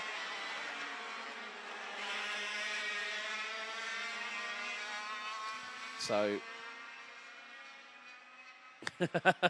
there we go. Stuart's responded. So it is going to be, oh no, Tyler is actually one of the ones that's out, I'm afraid, in the 53. 157 was out. So I'm not too sure what happens. That is exactly not what you want to have happen there. I think 157, Alden Larsen in the Pre2000 PLUS category, also out. So, yeah, Alden Larson standing by the left-hand side of his kart. Yeah, Tyler Whedon in the number 53 from the West Country. He's out of the karts, I'm afraid.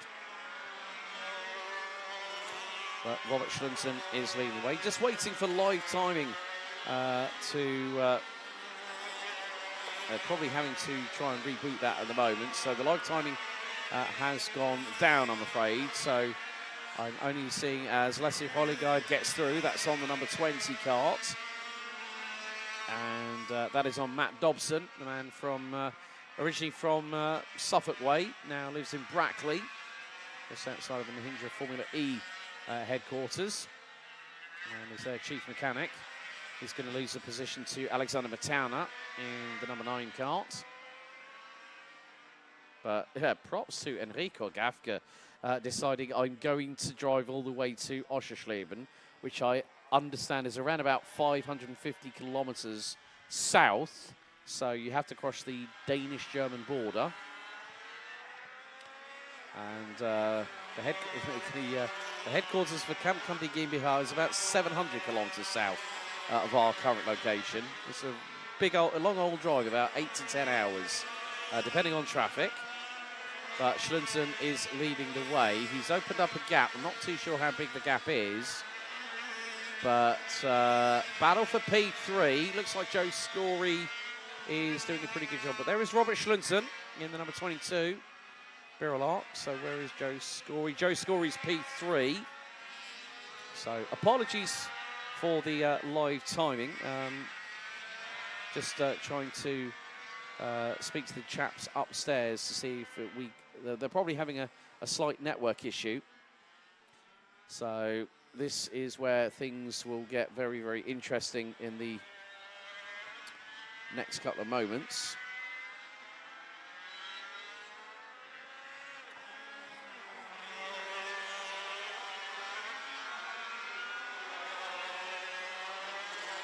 Yeah, so we do have a timekeeping issue, so please bear with us. But Robert Schlunsen is leading.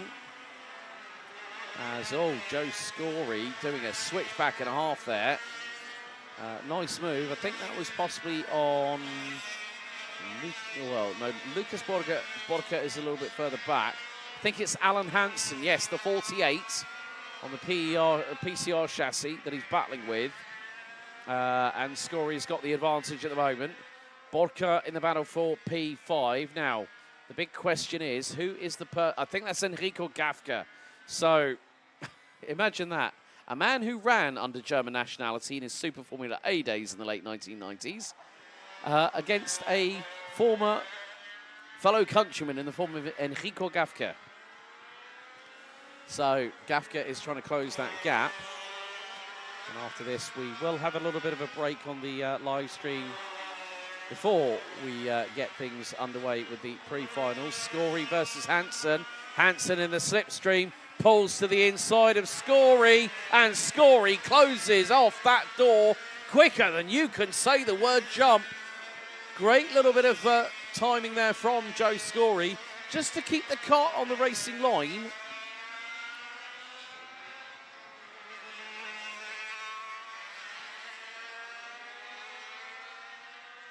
But at the moment, it is still the battle between Robert Schlunsen. He's had a second. He hasn't had a victory so far.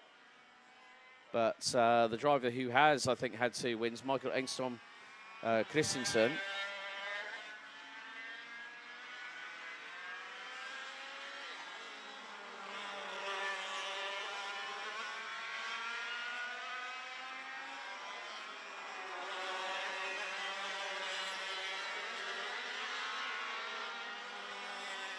But it is the case that, once again, more to the point, that Joe Scory still battling away with Alan Hansen at the minute. Gafka is closing. I don't know how much longer it's on the time, folks, but I don't think we're that far away from hitting the final lap board. But it is going to be more the case that can Gafka put a move on Schlunsen. And well, the thing is, it's not about where you finish in the heats, it's where you finish in the finals. That is going to be the crucial point that I need to make right about now, because Gafka is about 3 to 4 car lengths behind.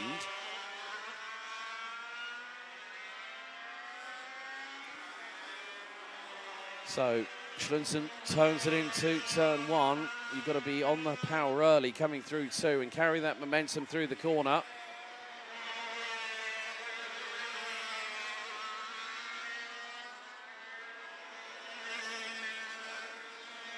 But there is Gafka on the Tony kart, closing in on the man on the Birrell.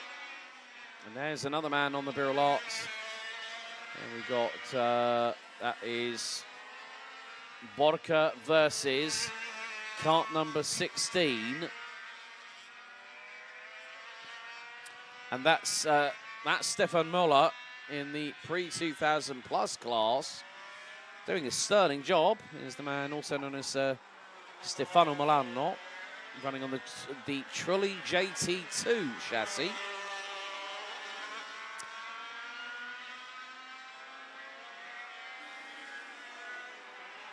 So I think we are probably very, very close to getting on to the final lap of the race as Schlunzen and Gafka continue onwards.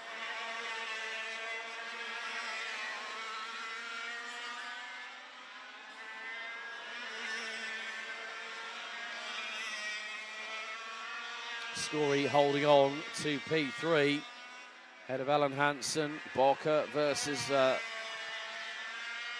Muller. And Gafka is really starting to close on in under the braking zones on Robert Schlunzen for the race lead and what will invariably be the race win. So Robert Schlunzen still leads the way, but how long is that going to be for? Will it run out of time for Enrico Gafka to get through? Last lap underway.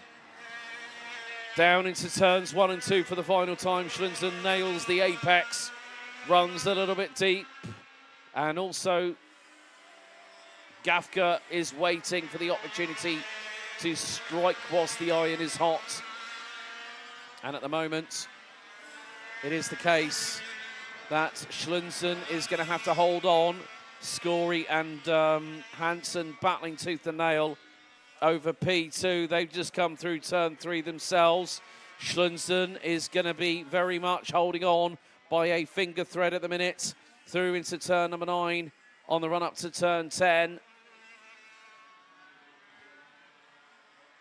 So Scory holding on to that 3rd place, but it's going to be a run to the line. Schlunzen versus Gafka.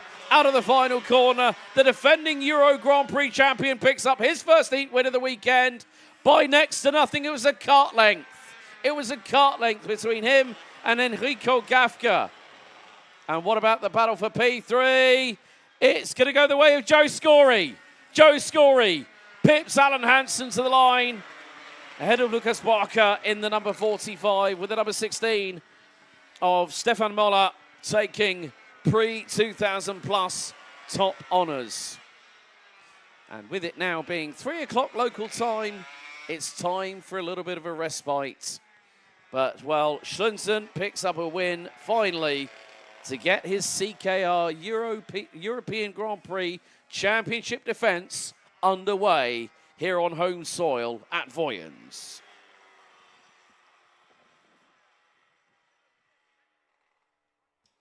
So for you folks watching on the live stream, thank you so much for tuning in so far. And as we would say in the United States, don't touch that dial. Pre-finals and finals coming up in about 15 minutes time. We'll see you very soon.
Hello everybody and welcome back to live coverage of the Classic Kart Race 100cc European Grand Prix from Vojens Motorsport Arena in Denmark, not too far away from the home of Lego in Billund. We are a little bit, well, the timetable has had a slight amendment, so the drivers will be getting underway with our first of our pre-finals for this event. Now, looking back over last year's results, our winner in Pre89 was Jan van Handel, Tommy Jespersen was P2, and Germany's Jürgen Schorber was third in the overall results for the top three for Pre89. Pre95 was Jimmy Fredzel and Ibsen, Paul Larsen and Henrik Kambrink rounded out the top three for Pre95. In Pre2000, it was Robert Schlunsen, Jonas Willitsen and Alan Hansen that rounded out the top three for the Pre2000 top three. Martin Hansen, Angelo Jorda and Michael Juncker rounded out the top three in that side of things. And Robert Schlunsen will again take home the pole position award. His time last year was a 58.785. This year, 58.194. So an improvement by nearly 0.6 of a second as the drivers are getting ready. There's Chantal van Handel on the right-hand side of your screens. Great job by the young lady from the Netherlands. Started 14th in both heats, finished P2 and gave Jürgen Schorber a little bit of a fright. As it looks like we are now, drivers are getting sat in their karts. So let's see what happens very, very shortly.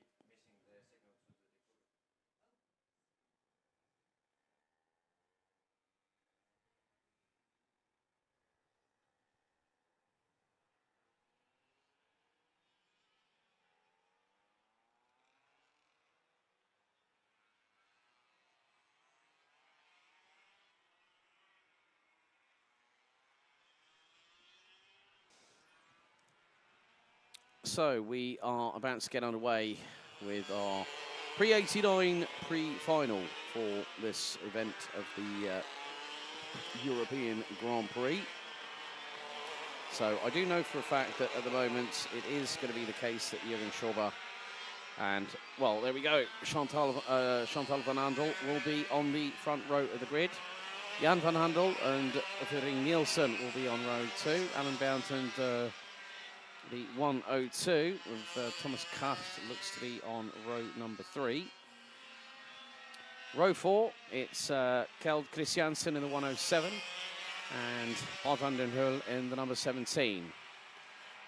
Bengt Albertsson in the number 66 will line up on the inside of row number 5 with Christian Helmer Pedersen on the Dino 286 rounding out your top 10. Guy Lagarde, then we've got Tommy Jespersen. Along with that, Bertolt Bermal, Tobias Lankilde Lausen, and Günther Lineborg rounding out your 15-strong grid.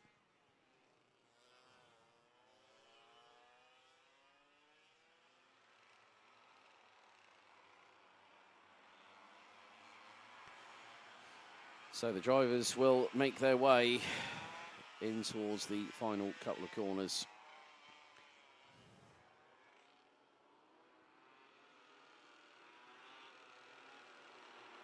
So it's going to be 10 minutes this time as Schorber and Van Handel bring us out of the final corner. Into the tram lines, revs rise. We are lights out and racing. And it's the run down to turn number 1. Schorber takes the inside line. Van Handel slots in behind and goes a little bit deep into the corner. That was possibly Thomas Kracht, who lost a lot of time going through the opening corner. Maybe the German might be slowing. Oh, no, and that's Jürgen Schorber! Jürgen Schorber has been turned the wrong way. Well, he ended up the wrong way round.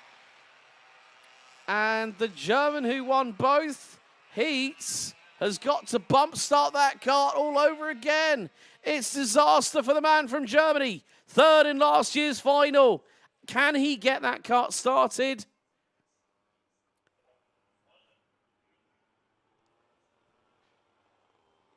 So Jürgen Schorber frantically trying out of turn number 3.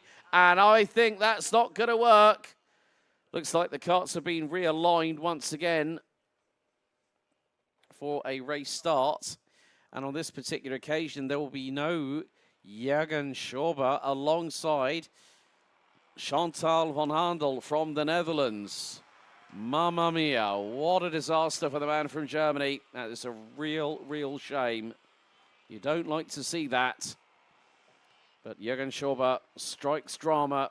Well, drama does not go his way unless he's got that kart started. If that's him in the background, he's a very lucky individual. But he's going to have to do what we call in the United Kingdom a top gear from the rear. So Chantal van Handel will lead the field into the tram lines. So it looks like this time, revs up, lights are out, we're underway. And oh, Jan van Handel gets a little bit of a touch from behind, courtesy of Juffering Nielsen. But Chantal van Handel is leading the field as we head up to turn 3 for the opening tour. She got the whole shot on that particular occasion and now has the opportunity to get away into the distance. Now the key 64,000 Danish kroner question is, where is Jürgen Schorber? Nowhere to be seen, it looks like. So the German has unfortunately ended up, he's on the back foot, I'm afraid, to be honest with you. And on this particular occasion, well, Chantal van Handel has taken the bit, grabbed the bull by both horns and gone along for the ride at the front end of the field. And she has got a big gap at this moment in time. Battle for third and fourth a little bit further back as we come across the line to complete the opening lap. So Chantal van Handel leads. Second is Jan van Handel, Juffering Nielsen, and then it's going to be Bob van den Hul. Kjell Christiansen rounds out your top 5.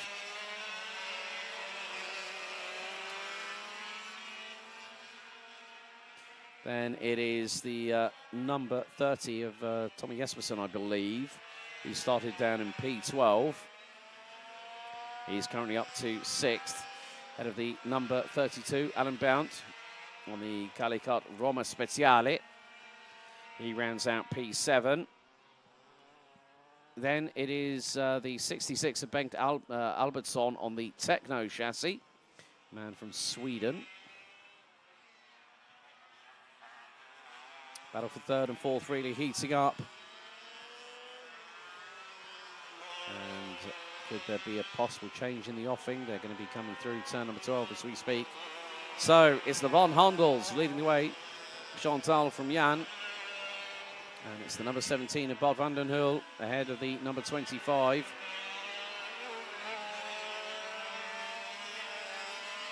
Of Juffering Nielsen, who dives the inside of the man on the Landia Tempo chassis.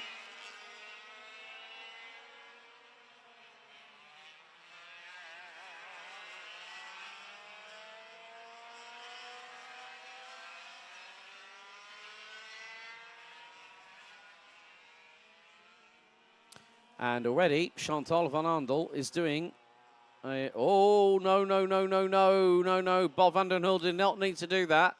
Through at turn number 8, just carried too much speed into the corner, drifted wide, nearly ended up leaving third place. His barn doors pretty much wide and truly open for Juffering Nielsen to get on through. But Chantal van Handel leading at the moment.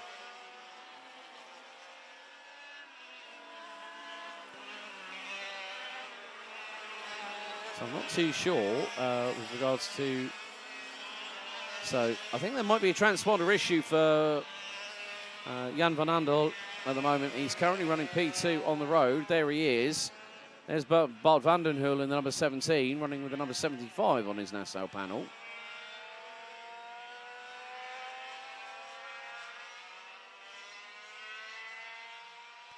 Tommy Jespersen, along with likes of Alan Bount, they're running at the top 6 at the minute as things stand.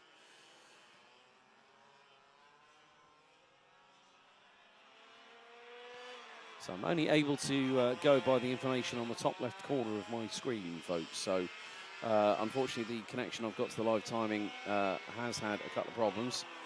Chantal van Andel continues to lead the way here in the 10-minute pre-final.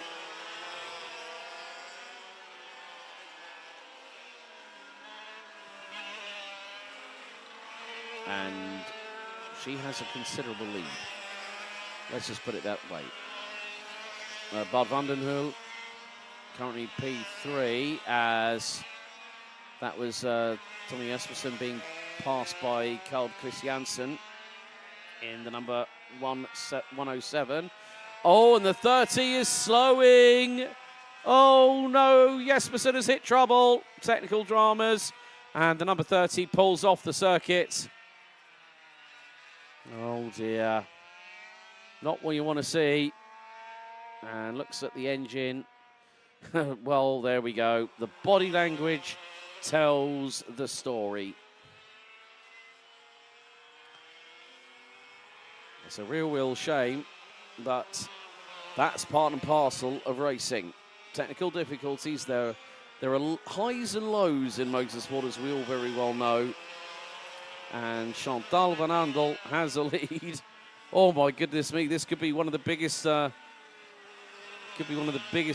winning margins in classic kart race 100cc European Grand Prix history. It's an absolute country mile.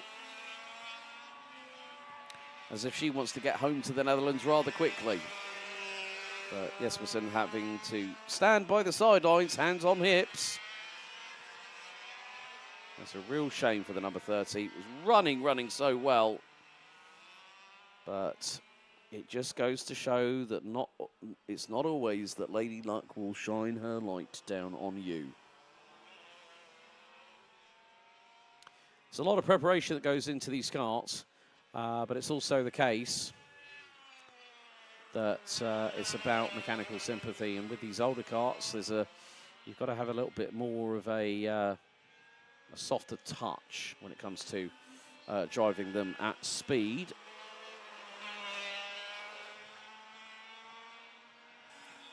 So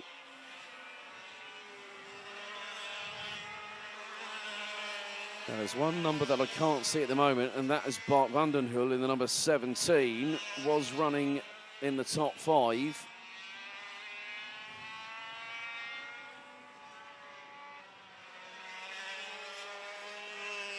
So there is the number 32, Alan Bount in the Calicart Roma Speciale, powered by the Perilla TT31.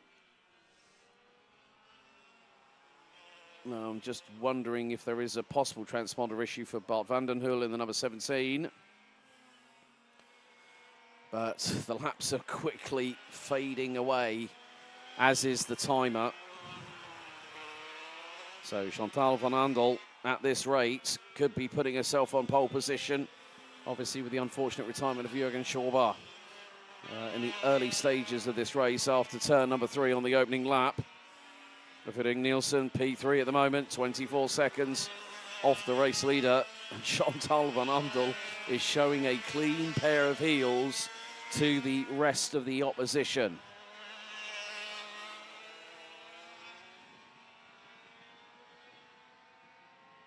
And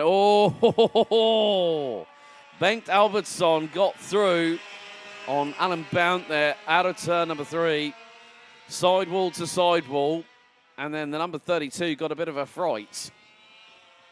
And that just goes to show how quickly things can change. And Tommy Jespersen taking the number 30 kart, I think, towards the entry. Oh, and there's someone else slowing. Oh, nearly has it coming together with somebody else going through into turn number 9. They had their hand up saying, no, you need to get past me, you need to get past me. And Chantal van Andel completes another lap. Jan van Andel in P2, 26.1 seconds behind. Now this is going to be a milestone moment. I know that Bach Pedersen, who raced over classic kart race CKR for the last couple of years, I've been waiting for another driver to make an impact. And that is definitely what Chantal van Andel has done this weekend. Black and white warning flag is being shown to the 66 of Bengt Albertsson from Sweden. That'll be driving standards related, I'm sure. Chantal van Andel crosses the line again. So we have, we might be on 1+1 more, because luckily enough I've spotted out of the window where myself and Steffi and Jens from Cam Company are sitting. We are, there's actually a race time ticker just on the right-hand side of the main gantry. So that might give me an indication. So whether we might get, now that is counting down. And that has gone to 0. So I would imagine that maybe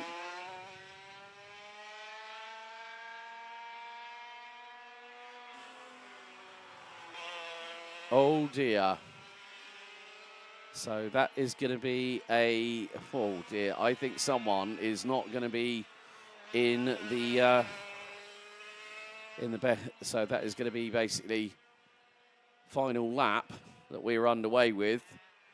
So Chantal van Andel, second in both qualifying heats for Pre89, makes her way down into turn 4 for the final time, then through into 5, 6 and 7, through at the French fry corner, because it basically looks like one, and it's quite a fast bit of tarmac. But she's got a couple of drivers back market traffic up ahead of her, but it's not going to be difficult for this lady from the Netherlands. She's been absolutely flying, leads by about 31 seconds. And it's going to be 2 more corners to go. Jürgen Schauber, the man who finished 3rd last year, won both qualifying heats, retires in the opening lap, but it's out of the final corner. And look at this, Chantal van Andel wins the pre-final. She scratches the top of her race helmet. I bet she can't believe that.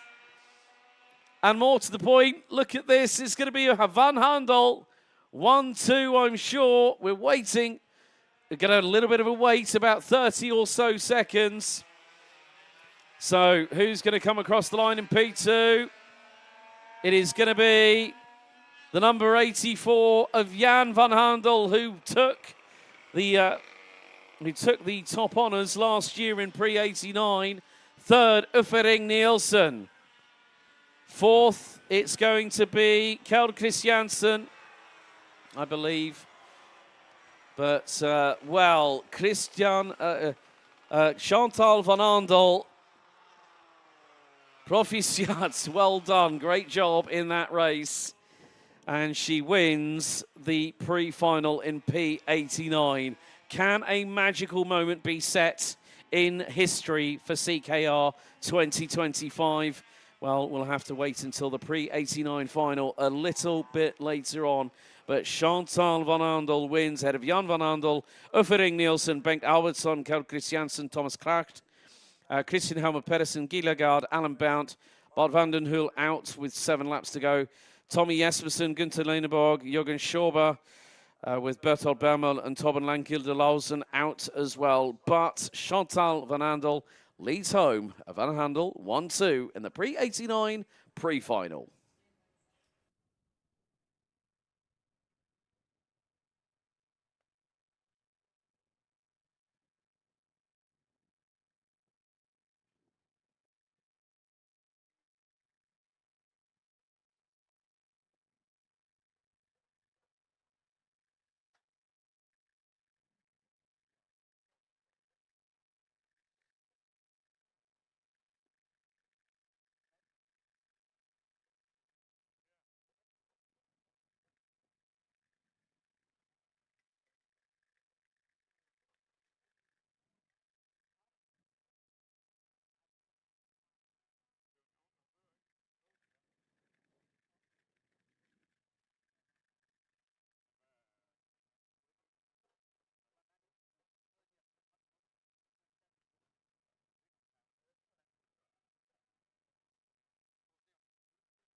Okay, we're getting in away with the Pre95 Pre-final.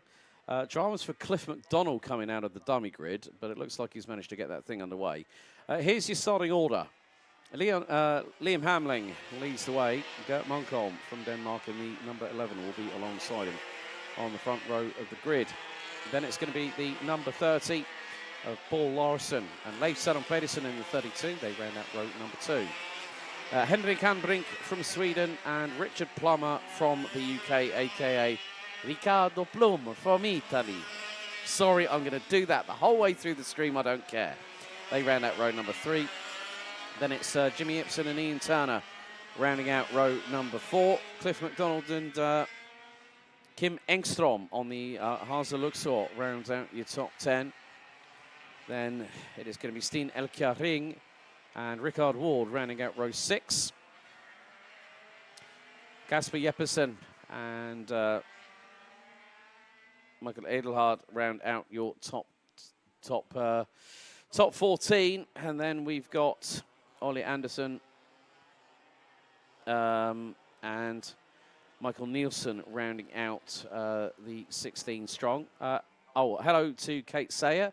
With total fear of embarrassing myself, what class is Joe? I take it you're talking about Joe Scory. Joe is the 171 Birrell Art, and he's in Pre2000, and he's running a rotary engine.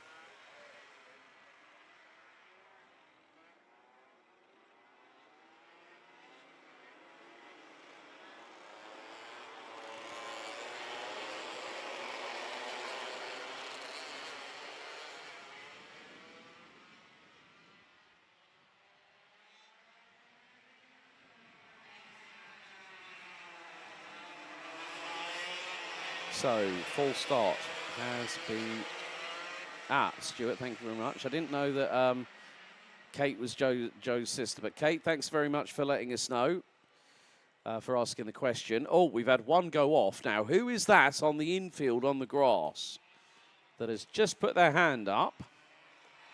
Oh, dear. So, good news is, folks, live timing is back up and running, according to my screens. So... steel yourselves, because this is going to be a very, very interesting 10 minutes for this pre-final. We've got the Pre2000 and Pre2000 PLUS up next, and then we go to the final show run of the weekend, and then it will be the finals. And the finals will take place over a duration of 12 minutes. And more to the point, we're going to have 25 plus Pre2000 and Pre2000 PLUS karts in action on the next race itself. So, drivers are under starters' orders. It's going to be Liam Hamling versus Gert Munkholm on the front row. Age and experience versus youth and vigour. What's going to happen as we go into the tram lines? The revs rise, lights are out, we're underway, and a good start by Hamling. Covers off Munkholm very, very quickly indeed, as Leif Søren Pedersen takes the initial advantage, gets the whole shot as nice move by Kasper Jeppesen. I think just got past Cliff McDonald, going through into turn 2. Oh, and Cliff McDonald gets a tag from behind. I think that might have been from the number 70 of Kim Engstrom, as everyone files their way through into turn 4 for the opening time. And at the rear, Michael Nielsen looks to be languishing a little bit further behind, but Liam Hamling leading the way. Gert Munkholm closing in on the youngster. Ahead of Leif Søren Pedersen and Paul Larsen. Richard Plummer, Ricardo Plummer rounding out the top 5.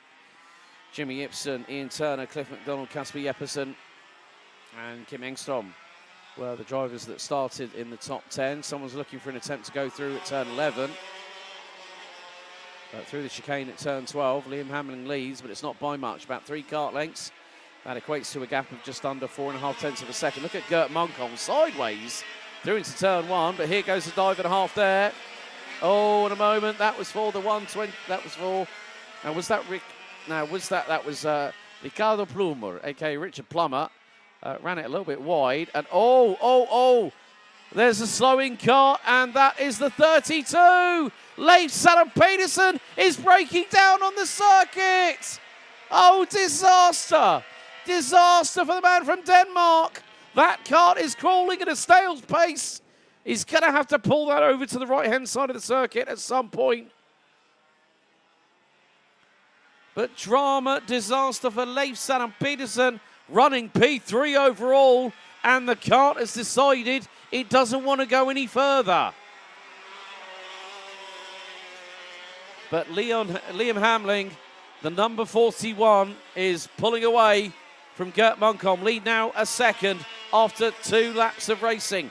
Third is now Paul Larson, Ian Turner, Jimmy Ibsen, Casper Jeppesen, Rickard Ward, Cliff McDonald, Kim Engstrom, Steen Elkjaring.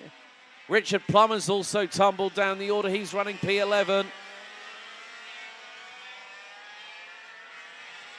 But Henrik Gambrink looks like he didn't even make it through to the start of the race.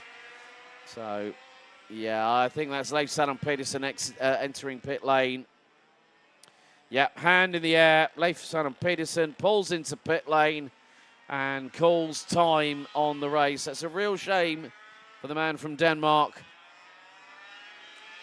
But the young man from the United Kingdom, imagine if you put him in a Pre2000 next year. Oh, I definitely know he'd give Robert Schlunsen the fright of his life.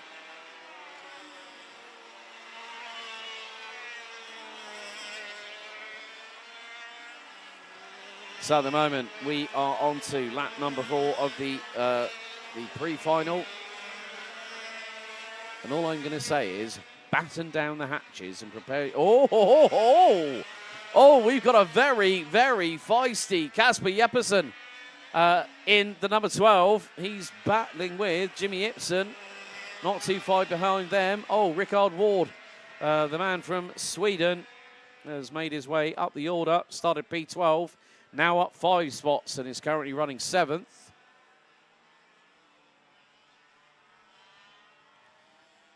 Things are getting a bit fruity here in Pre95. Oh, like it a lot. There's some great battles up and down the order. But the top 2 pretty much are in their own postcodes here in Vojens. So another lap completed by Liam Hamling. Gert Munkholm now 2.65 seconds adrift in P2. And look at the freight train coming down the straight. Paul Larson, Ian Turner now back up to P4. Turner started 8th. Had a really good run in heat number 1. Heat 2 was a bit of a different story.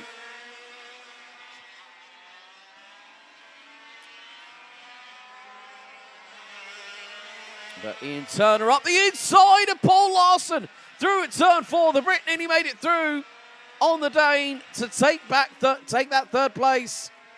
But it was not quite close enough. I think Ian had the momentum going through into the corner. Ducked to the inside, and Paul Larson just put the power down and just went, right, here's the old Slim Shady, see you later.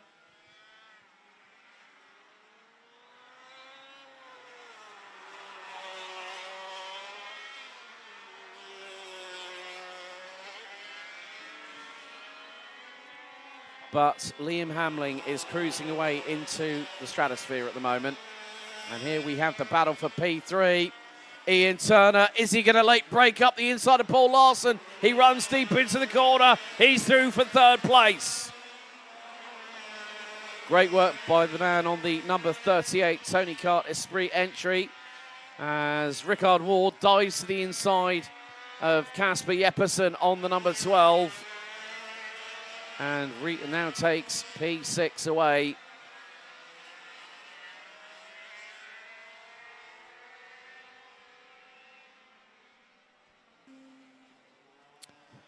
And now Ian Turner becomes the proverbial cork in the bottle because Jimmy Ibsen is not that far behind them. Ibsen might have an opportunity maybe out of the final corner to close in on Paul Larson, the number 30.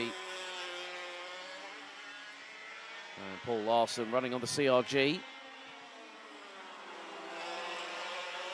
But Liam Hamling is running away with this. 60% of the time has expired. We've got another just under 4 minutes to go, and Ian Turner, while he finds himself nearly 8 seconds behind, well, 7 seconds behind Gert Munkholm, Of course, with Kurt Munkholm, a very, very astute and very, very experienced driver, well-decorated driver, I might add.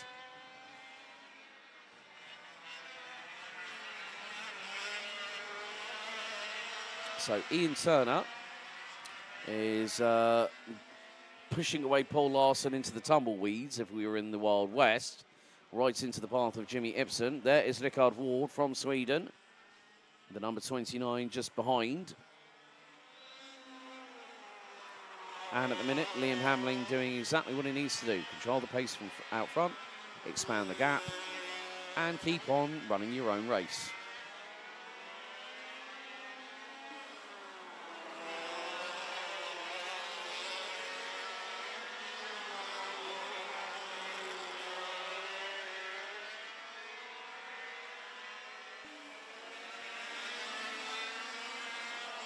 Now, despite the fact that Hamling and Munkholm have gone away into the distance, Ian Turner pulling away from Paul Larson. He's got Jimmy Ibsen right up his exhaust pipe. So this goes to show that sometimes, okay, yes, there might be a couple of people up front that will start leading the way and get away into the distance, but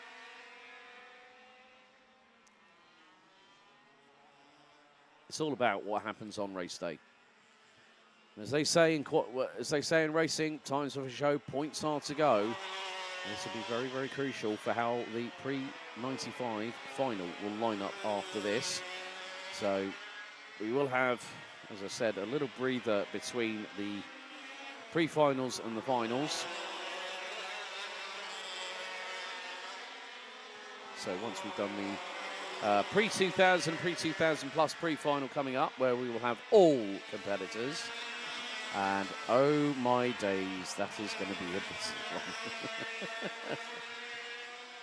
But Ian Turner doing a really, really good job just micromanaging the situation behind him. Oh, up the inside, that is Rickard Ward on the Birrell. Through on Jimmy Ibsen, and Jimmy Ibsen goes, no, that ain't happening. And now, oh, it's a scramble. It's a swarm. It's 4 karts, one against the other. This is for 3rd place in the pre-final, which will give them as best a high place as it will be.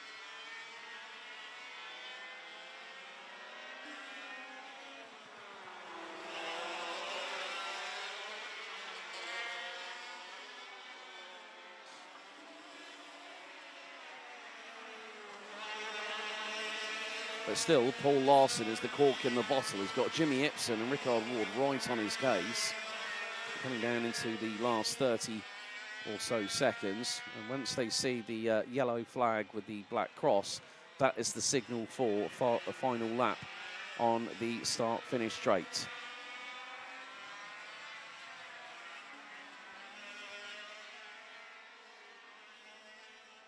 So counting down the timer, it's going to be close. Now, Liam Hamling is going to be making his way through into the final corner. It is going to be last lap this time. Timer has expired.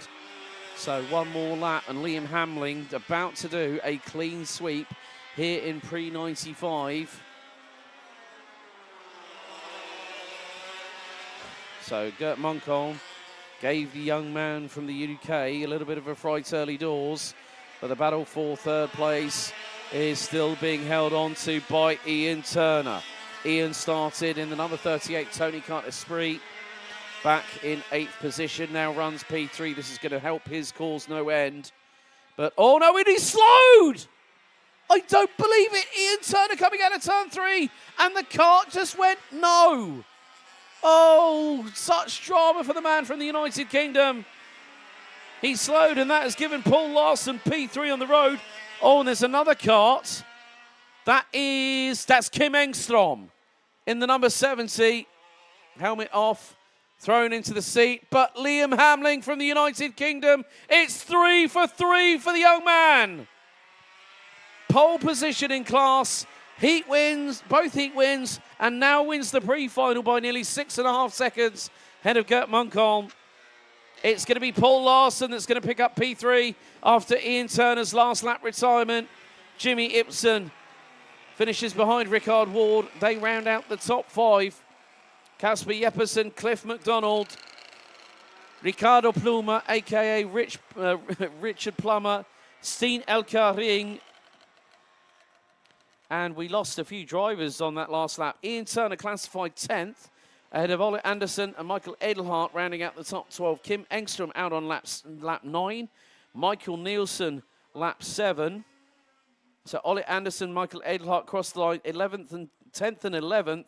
So Ian Turner classified 12th, Engstrom 13th, Michael Nielsen out on lap 7, Leif Saddam Peterson out on lap 2, and Sweden's Henrik Ambrink rounding out the field. Oh my goodness me, did not even make the start. But Liam Hamling, can he do the clean sweep here in 2025?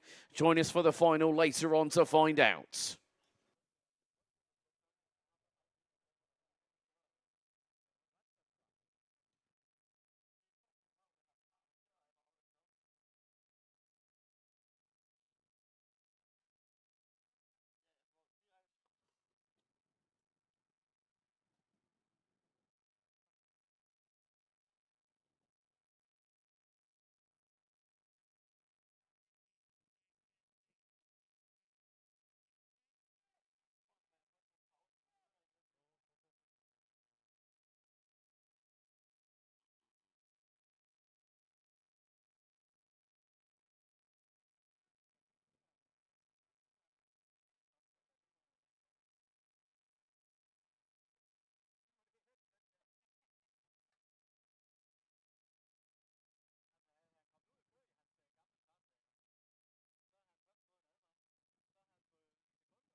Time to take you through the starting grid for the Pre2000 and Pre2000 PLUS Pre-final. 10 minutes of racing ahead of us, and it's Michael Engström Christensen that leads the way after the 3 qualifying heats. He'll be joined by current defending Euro Grand Prix champion Robert Schlunsen on the front row. Enrico Gafka and Joe Scory, 2 of my dark horses picked for this race and also for the final later on. Torben Andersen and Stefan Möller, the leader in the Pre2000 PLUS category, round out row number 3. Jonas Villadsen and Alan Hansen round out the top 8, ahead of Lucas Borka and Nick Madsen. Lasse Holligid ahead of the next placed Pre2000 PLUS driver, Alexander Matana from Germany, round out row 6. Anders Alkier and Deer Schilling round out row 7, ahead of Per Klink Salden and Henrik Hager from Norway. They round out row 8. Alden Larsen, Lasse Jensen, Matt Dobson and Morgans Markvad Intanai round out your top 20. Tyler Whedon, Daniel Schilling, Tom Pegram and Vincenzo Campo from Italy round out your 24 strong.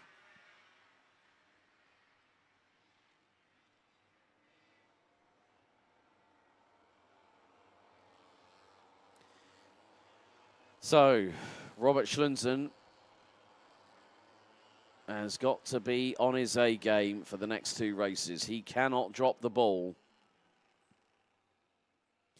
But can someone pick up the mantle? Some people have definitely thought they've got an opportunity of beating the number 22. And so far this weekend, yes, Robert Schlunsen picked up the pole position award earlier on today. However, Michael Engström Christensen has had 2 wins out of 2. Robert Schlunsen has had a 50% strike rate. You do the math of that one, and it's probably that Michael Engström Christensen could be one of the odds-on favourites to take the fight to Schlunsen, along with the 2 drivers on the row behind him, Enrico Gafka and the UK's Joe Scory. Into the tram lines we go at a slow pace. Let's see, do we go revs up, lights out? Revs are up, lights are out, we're underway. Good start by the front row, but a tangle in the middle and a spinner. Oh, dearie me. Someone might have got tagged on the right rear. But now, at the front end of the field, it is going to be the case that Martin Engström Christensen leads from Robert Schlunsen. Enrico Gafka, P3, P4, Joe Scory. As the first bit of drama and carnage happens on the rundown. And, oh, one of them is the number 2, Torben Andersen. And the other one, I'm trying to make out the number at the minute. That is one of the Birrells. Just trying to see who that is. So, kart 57. Henrik Hager from Norway on the Birrell. And the front end looks a little bit wayward, let's say. Right, okay. Alan Hansen is starting to get a wriggle on. He's just got through. And here goes Schlunsen for the lead at turn 1 on lap 2. And the man from Denmark gets his nose in front. Gafka looking for an opportunity. Scory's languishing a little bit further behind, but he's got clear air. So, right. Red flag. We've had a red flag stoppage. So, looks like we could have a full restart on the cards. So, full red flag stoppage in the Pre2000 and Pre2000 PLUS pre-final. So, they have stopped them coming out of turn number 4. So, 2 drivers unfortunately eliminated already, Torben Andersen and Henrik Hager. Oh, now, a little bit, now there's, right, okay, in the background, I've just seen a driver who's being talked to by one of the medical teams. So there's been a further incident that has caused this red flag stoppage. So all the drivers get out of their carts. Okay, so there's, right, there is a driver in the background of the shot that we can actually see. Tyler Whedon has made it through. Matt Dobson. 77, Lasse Jensen. 94 is there. Anders Alkier. Now, I did see kart 7, Deer Schilling, one of the drivers. Now, yeah, there's a couple of... So, in this category, in this event, folks, There's no drop-down front bumpers. There's none of this click-in bumper BS, as the paddock would say, or words to that effect. So there's no 5-second penalties for click-down front bumpers. Look at that. Robert Schlunsen, right-hand side of your screen, all smiles. Race overalls down at the knees. That's typical, you know, as soon as there's a red flag stoppage. And there's Joe Scory on the left-hand side. Right, so we're getting a little bit more of a picture.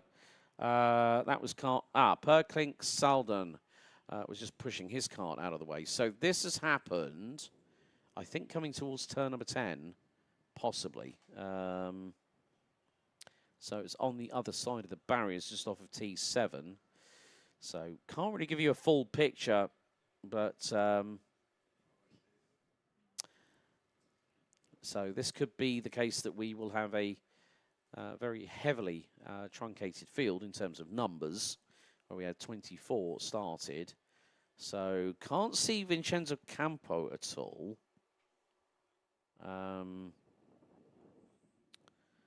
So it might have been the case that some drivers.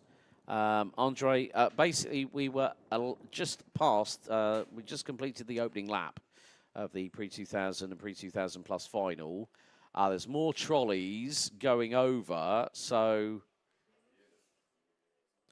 judging by my experience within karting commentary anyway, normally if it is within the first 2 laps, you will normally do a full restart. Now, it is at the race director's discretion as to whether, right, okay, Tom Pegram, right, Tom Pegram in the 28, his cart is on the trolley jacks. He's been suffering with a bit of muscle soreness after the extensive testing day yesterday. So it is, now the thing is the race director has discretion as to whether they shorten the race because of extenuating circumstances, force majeure. That's their decision. So, okay, right, so kart 7. Dear Schilling. Oh, no, in the background. Just spotted Alexander Baterna's cart as well. And there is a lot of activity on the run coming out of turn number 4. So bear with us, folks, while I just go and do a little bit of journalistic investigation as to find out what the story will be from here on in. So bear with us just a moment as we are under red flag stoppage with just over 1 minute and 8 seconds completed in the Pre2000 and Pre2000 PLUS pre-final here at Vojens.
Okay, I've just spoken to one of the members of race control or race direction out on the circuit, and they've informed me they are going to do a full race restart. So that is why all the carts were put on their trolley jacks and now taken to the dummy grids. So we are under a slight delay here at Vojens, as we will very shortly recommence with the full restart of the Pre2000 and Pre2000 PLUS pre-final here at Vojens Motorsport Arena. So be with us.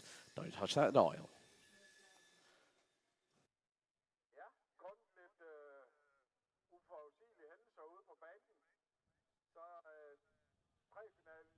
2000, den er udskudt indtil videre.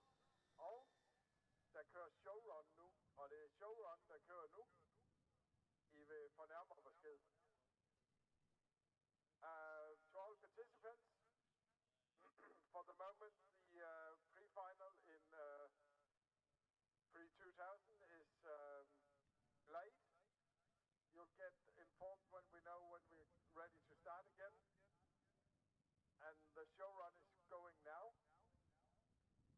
Und für die deutschen Teilnehmer, wir haben hier ein bisschen Verspätung wegen der Unfall auf dem Bahn.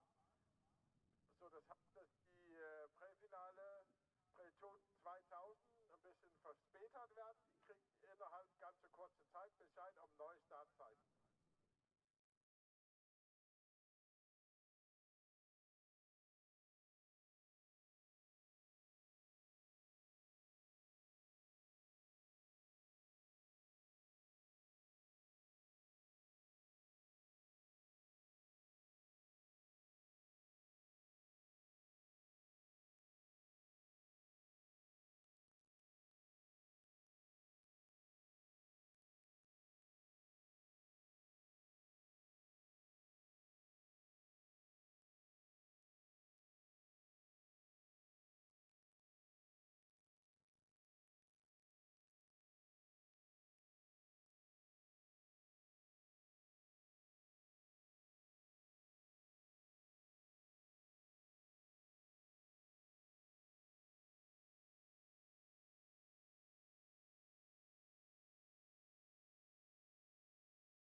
Så er der lige information om restart af præfinalen.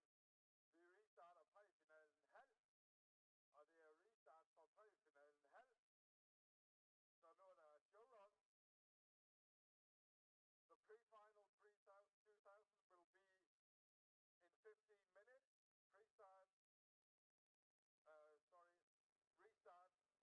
pre-final Pre2000 will be in 15 minutes. Und das heißt, dass die Neustart von Präfinale Pre2000 wird in 15 Minuten, also 15 Minuten zum Restart Präfinale.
Welcome back, ladies and gentlemen, and thank you very much for your patience, first of all, for all those watching on the Vojens Motorsport Arena YouTube channel.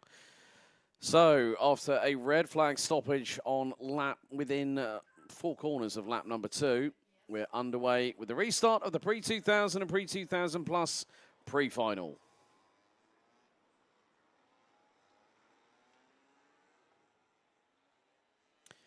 So the grid is due to be as follows. Michael Engstrom Christensen and Robert Schlunsen due to be on the front row of the grid. Enrico Gafke and Joe Scory, row 2. Torben Andersen and Stefan Möller rounding out row 3. Jonas Villetsen and Alan Hansen rounding out row 4. Lucas Brock and Nick Madsen rounding out row 5. Lasse Holliged and Alexander Matana rounding out row 6. Head of Anders Elke and Deer Schilling, Per Kling Salden and Henrik Hage rounding out row 8.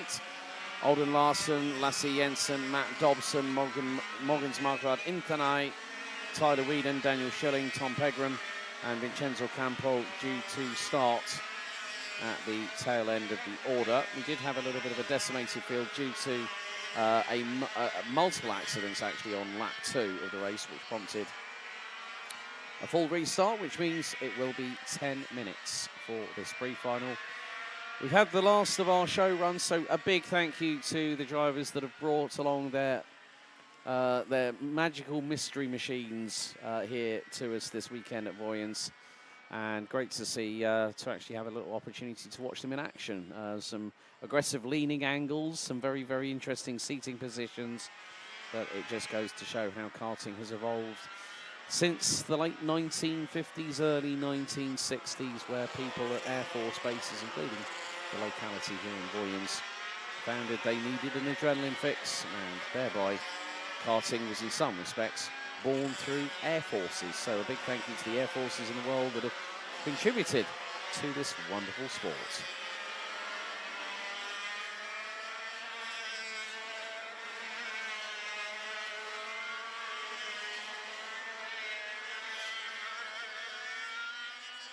So 24 drivers set to take to the grid, and things are now getting into formation. It is going to be Michael Engstrom Christensen and Robert Schlunsen side by side. Schlunsen, the defending Euro Grand Prix champion, Joe Scory, who starts on the outside of the second row, the current defending Formula A trophy winner from last year.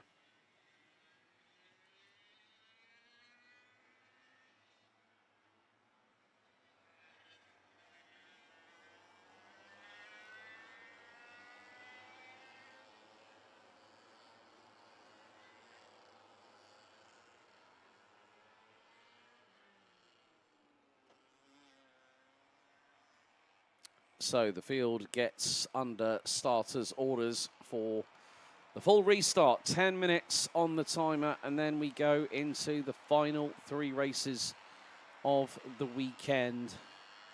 And keep your eyes peeled to the Classic Kart Race 100cc social medias in the coming months, when we're able to release the dates for 2026. Of course, we've got to look at the other retro racing 100cc racing around the globe, and also commitments for other individuals who do work on the tools, who do work within the world of karting, as the Pre2000 Pre-final revs up, lights are out, and we're underway.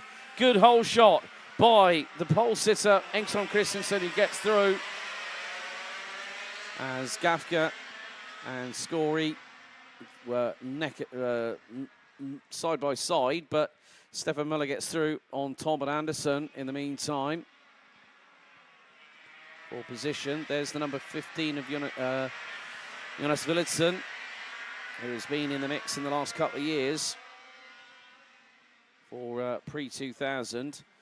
Funnily enough, was the runner-up last year. Kate. Oh no, who's that? That's Robert Schlunsen! Don't tell me Robert Schlunsen has just pulled off the circuit! The defending Euro Grand Prix champion is out of the pre-final. Oh, disaster. Disaster for Robert Schlunsen.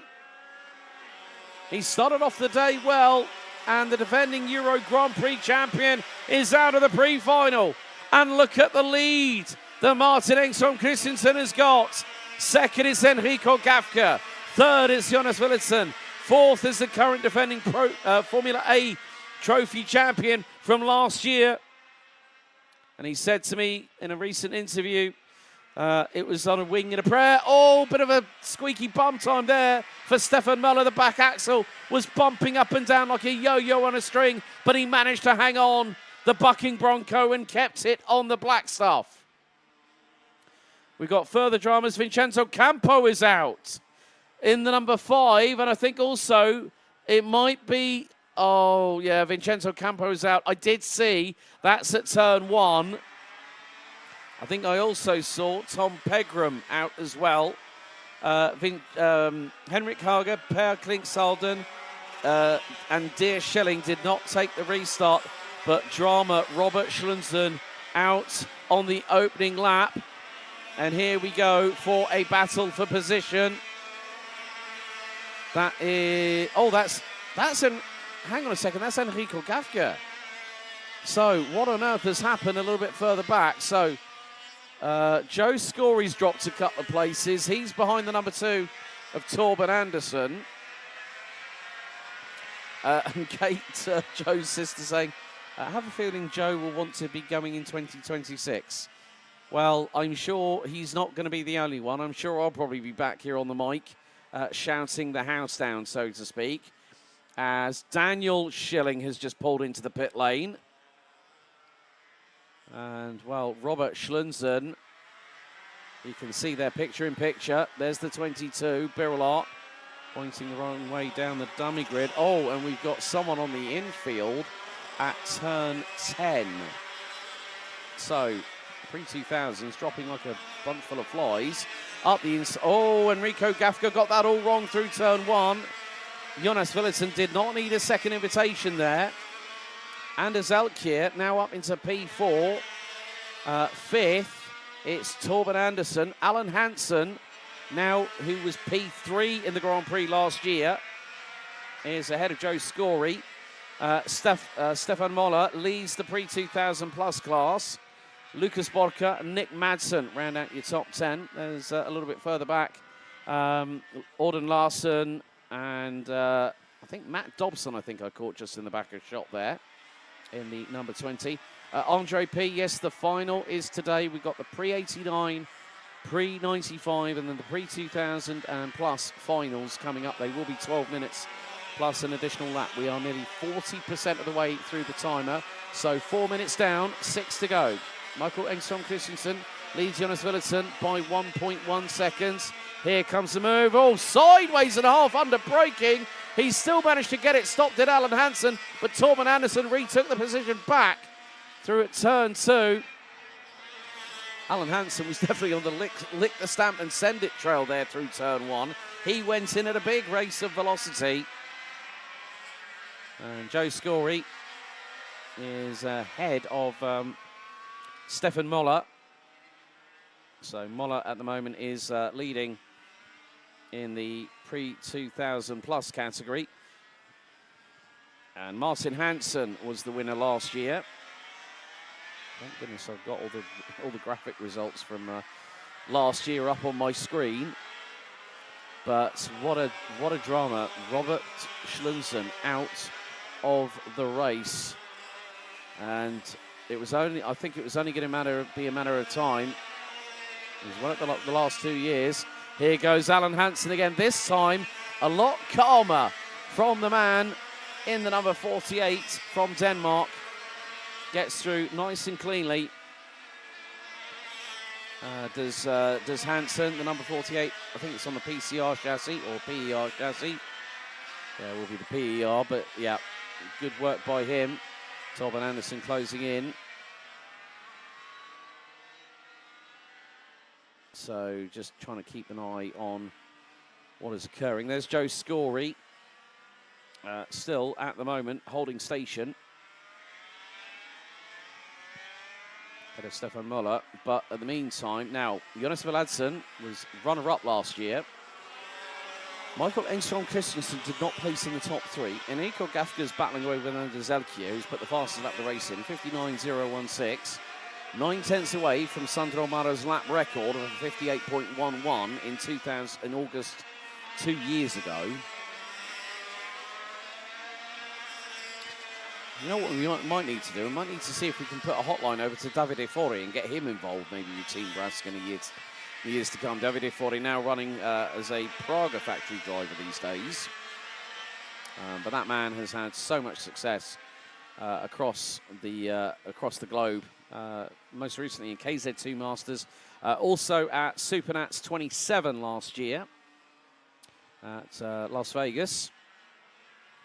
Stefan Moller's got through on Joe Scory, but at the moment we only have Henrik Hager. Oh, now in the meantime, Matt Dobson, the man from Brackley, now is up into P14, putting him second in Pre2000 PLUS. Dive to the inside by Anders Elkier on Enrico Gafka.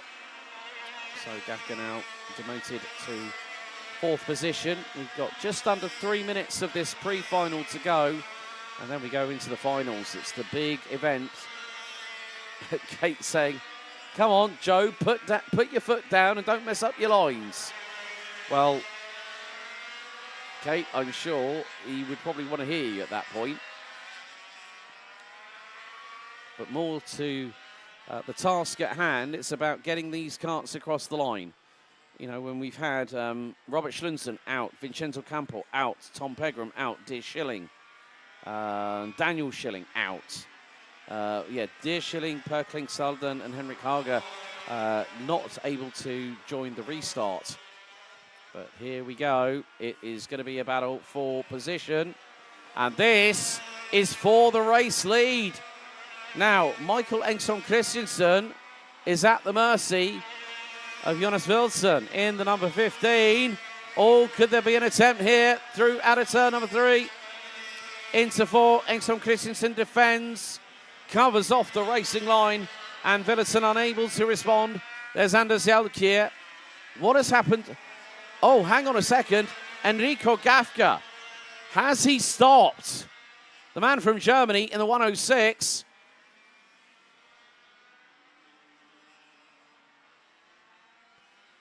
So looks like we could have Enrico Gafka, the latest casualty in this attrition-filled Pre2000 Pre-final.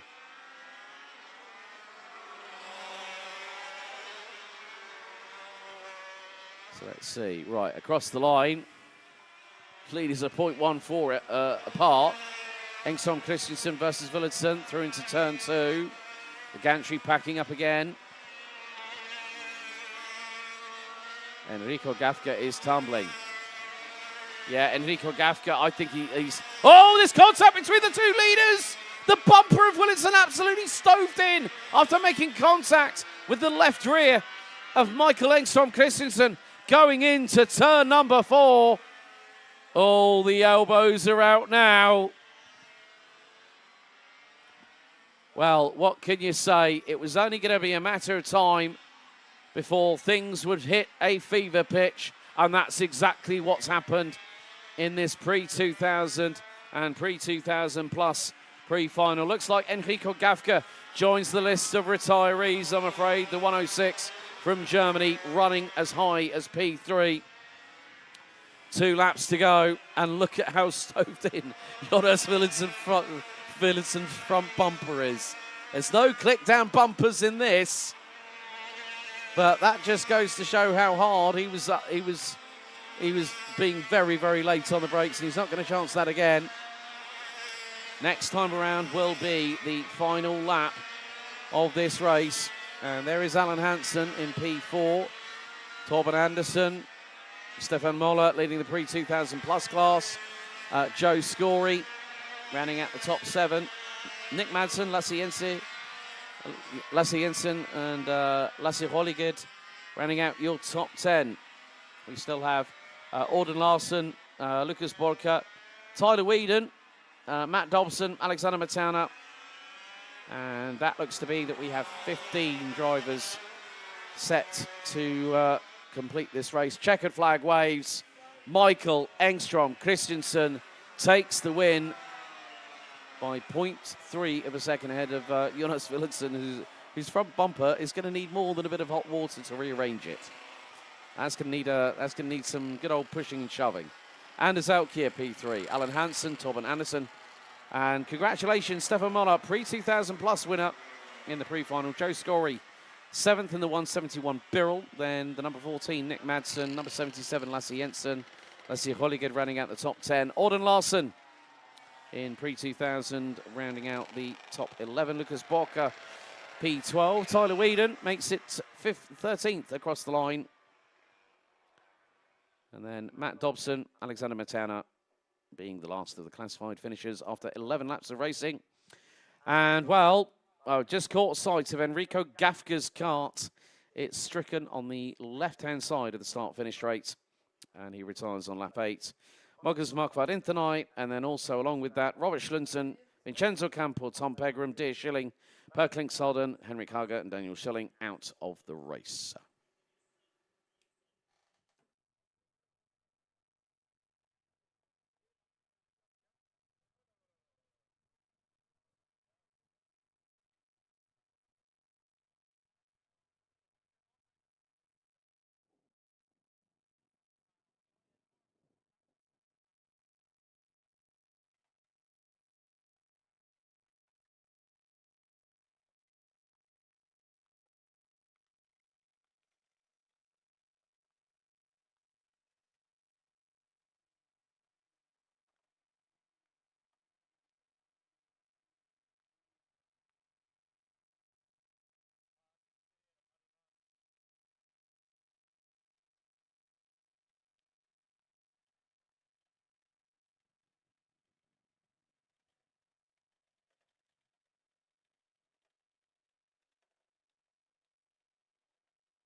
It's time for our first main event of the day for the 2025 Classic Kart Race 100cc European Grand Prix. Up first is the Pre89 Final, and it's an all Van Handel front row. Chantal versus Jan. Jan being the defending Pre89 champion from last year. Uffering Nielsen from Denmark in the number 25 will be joined on row number 2 by the 66 of Bengt Albertsson from Sweden. It's Denmark and Germany on row number 3. Chris Jansen in the 107 has got Thomas Kracht in the 102 alongside. It's Denmark and France on row number 4 with Christian Helmer Pedersen and Guy Lagarde in the numbers 31 and 95. Alan Bount and Bart van den Hul from Denmark and the Netherlands, respectively, in the 32 and the 17, round out your top 10. Completing the 15-strong grid are as follows. Tommy Jespersen, runner-up last year in the number 30.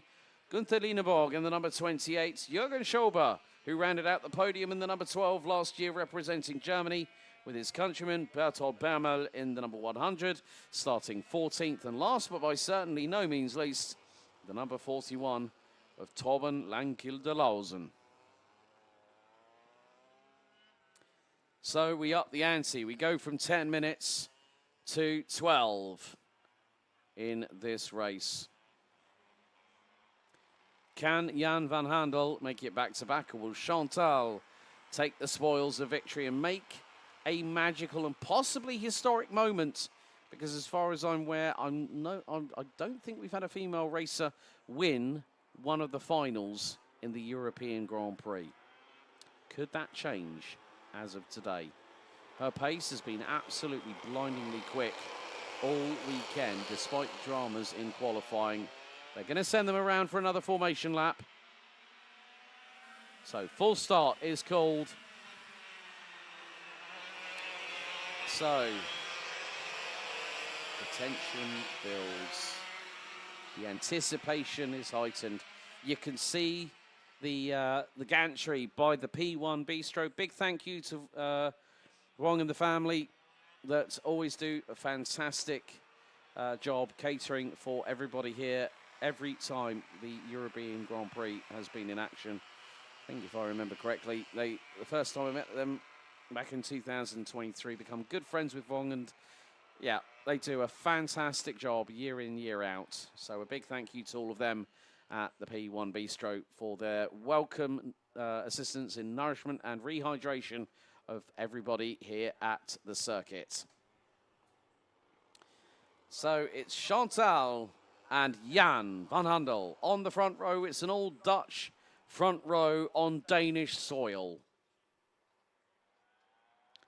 They are keeping us waiting. And very much they should do, because there is a lot of anticipation in this race.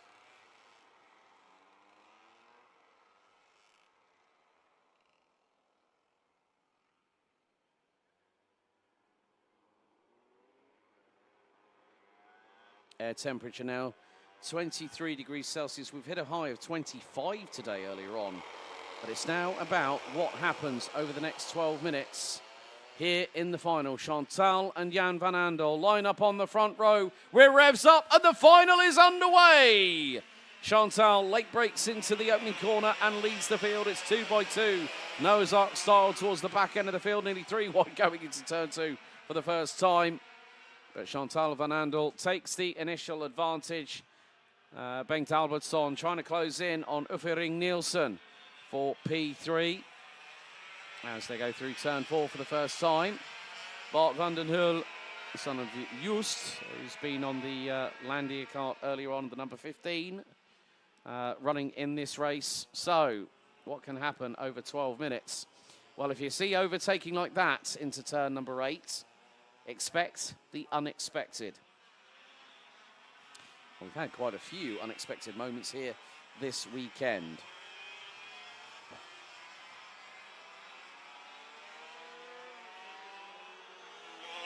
But after the opening tour is completed,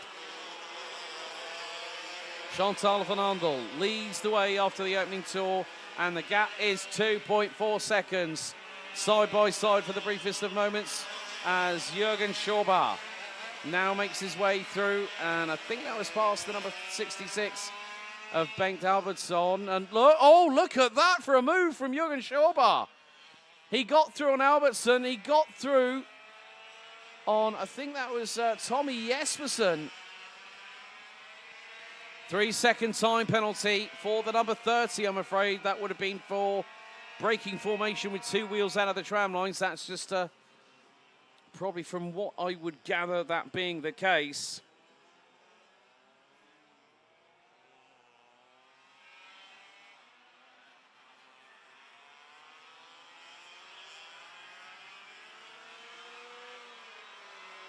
But at the moment, with 2 minutes completed, we're on to lap number 3.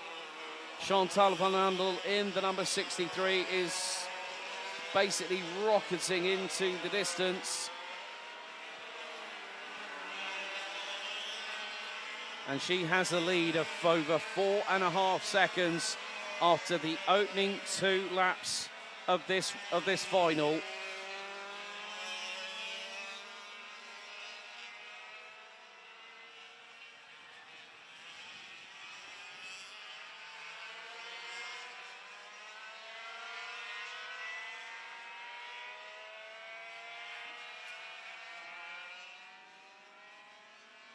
So some really, really good battles happening up and down the order, but Chantal van Andel is leading very, very comfortably indeed. And if she's making her way into the final corner, Jan van Andel is making his way through out of turn number 11. So 3 minutes down, 9 to go. And Chantal van Andel is going to be leading by a country mile. Oh, right, mechanical black flag has just been shown. And it's the number 28. Günther Lieneborg is going to be out of the competition. So, looks like we've got no Alan Bount, no Bertolt Baumel. They are out of the race themselves. Looks like they didn't take the start.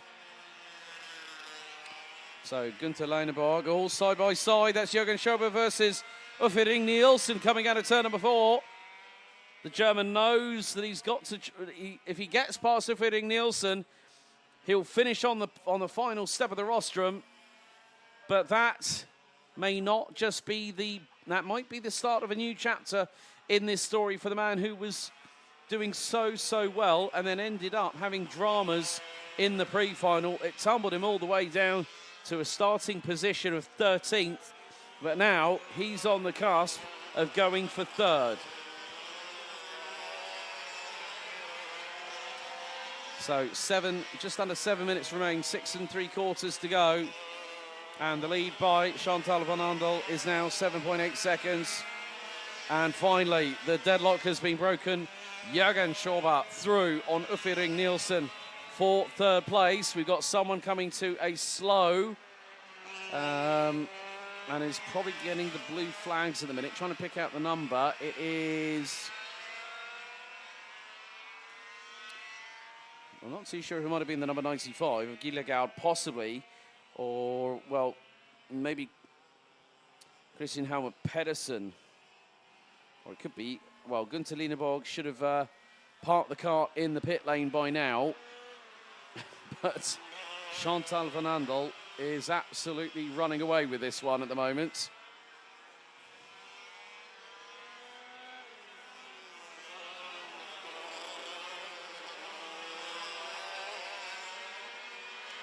Her lead is now becoming expansive. 10 seconds after the opening 5 laps.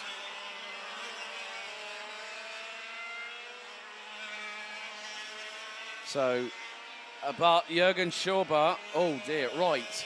If Jürgen Schober gets past Jan van Andel, who won it last year, then there's an opportunity for Jürgen Schober on pure pace. Now, he just did a 1 minute 2.6. Chantal van Andel set the new fastest lap of the race, so 1 minute 1.602. So if she keeps that pace up, there'll be no real possibility, I feel, that Jürgen Schober might be able to catch her. But the proof is in the pudding. You've got to wait to see how things pan out.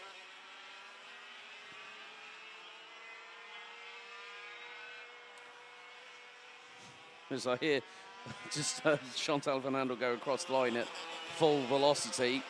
Now we've got 2nd and 3rd, line astern. And here goes Jürgen Schober. Is he going to make the move? Yes, the German gets past down into turn 1 on the beginning of lap number 7. So Jürgen Schober jetzt vorbei. Der 2. Platz in dieses Rennen. So good work there by Jürgen Schober on the back foot. And now comes storming a la Chantal van Andel, who did that in the heats. Has come back from the back of the field and is now in 2nd place. Now, if you might remember in heat number 2, Jürgen Schober got caught hand over fist, lap by lap. And now here is his opportunity to bring down a deficit of what is 12.2 seconds. But we have just over 4.5 minutes remaining. Chantal van Andel has just completed lap number 7. She is absolutely flying at the moment. New fastest lap of the race. 1 minute 1.453. Jürgen Schober crosses the line now. 1 minute 2.8. 13.5 seconds is the gap. I think it's going to be too little too late for the man from Germany. He's going to have to settle for the runner-up step on the rostrum this year. But Chantal van Andel, not a great qualifying. but it is not about where you start, it's where you finish. And Van Handel could go slow down as Uffering Nielsen has got Van der Hull and Jespersen not too far behind. That is the battle for P4 on the road, because Jürgen Schober has already gapped and dropped Jan Van Handel quite considerably by the best part of 0.7 of a second on the previous lap. It looks like it could be more than that. And Chantal Van Handel has been setting fastest lap after fastest lap. New fastest lap by the lady from the Netherlands. 1 minute, 1.372. And Jürgen Schober across the line for, well, there we go. Bart van den Hulp through on Uffering Nielsen. Tommy Jespersen coming very, very close to the rear of the number 25. Is he going to dive to the inside at turn 3? No. Both go to the high side of the banking.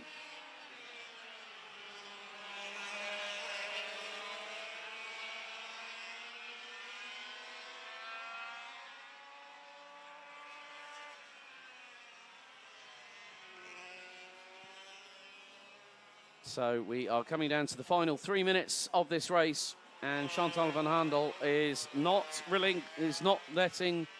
She's treating this like a glorified qualifying session as the number 63.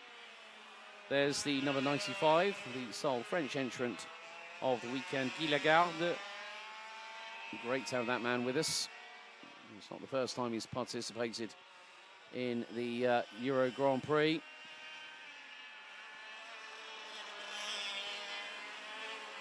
But the lead gap is now, well, I did pretty much say that it was going to be a tall mountain to climb for Jürgen Schober.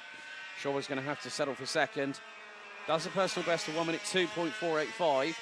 Jan Van Handel trying to close a gap of 2.1 seconds. Now, there is Bengt Albertsson through on Kjeld Christiansen. And Albertsson goes a little bit wide. That allows the 107 to go back through.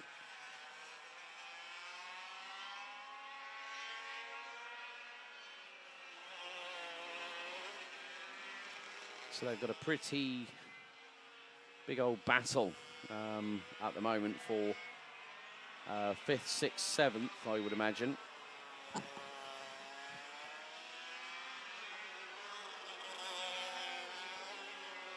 This just goes to show how quickly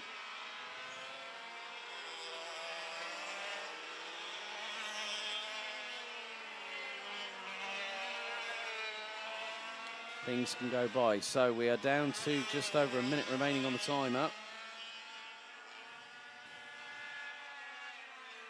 Chantal Van Handel more than 50% away around the racetrack at the moment as things stand. So we could be very, very close on time, reference when she crosses the stripe. So 45 seconds on the timer as the 107 and the 66 of Kjeld Christiansen and Bengt Albertsson continue to battle away. So Chantal Van Handel now goes on to lap number 12. We are down to 25 seconds on the timer, and the last lap flag is being prepared on the start-finish straight. But I think this could be the first time a female driver has won a classic kart race 100cc European Grand Prix title. The blue flag's being shown to other drivers as now the timer hits 0. That's it, 12 minutes are up. As Bart van den Hulp and Jan Van Handel are battling away for P3 in the dying stages. So, last lap is underway. Chantal Van Handel is doing exactly what was needed. Keep the lead into turn 1 and keep it going. A difficult qualifying from the lady from the Netherlands, but she has done an absolutely sterling job. Came thundering through the grids on both the first and second qualifying heats. Took the win in the pre-final amidst drama for the man that finished third last year and was possibly going to be the man that could have ruled the roost here this weekend. But it's down into turn 7 for the final time. The right-hand hairpin at 8, the 90-degree right-hander, bumpy right-hand corner coming up now. But the checkered flag next time around will be prepared. Chantal van Handel making her way through into the penultimate corner. Turn number 11. 2 more acceleration zones to deal with. And out of the final corner, from lights out to checkered flag, Chantal van Handel is your Pre89 Euro Grand Prix winner here in 2025. Thoroughly deserved and wins by a country mile. Jürgen Schober, third last year, will hit the runners-up step here in 2025. 18.4 seconds back. But who's going to be the final driver provisionally on the rostrum here in 2025? It's last year's winner, Jan van Handel, that pips Bart van den Hul by over 2 seconds at the flag. There must have been a little bit of a drama for the number 17 on the Landia Tempo chassis. Tommy Jespersen, P5. Kjeld Christiansen, Bengt Albertsson, Torben Lankinder Larsen, Thomas Kracht, Christian Helmer Pedersen ran out your top 10. Gunther Lineborg, Uffering Nielsen finishing down in 12. Well, Uffering Nielsen, I think, has retired from the race. Gillegard down in 13th with Alan Bound and Bertolt Bermel rounding out. But Chantal van Handel, well done to that driver in the number 63. Provisionally, your 2025 Classic Kart Race 100cc European Grand Prix Pre89 champion.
So we now get things under starters orders for the grid for the Pre95 Final.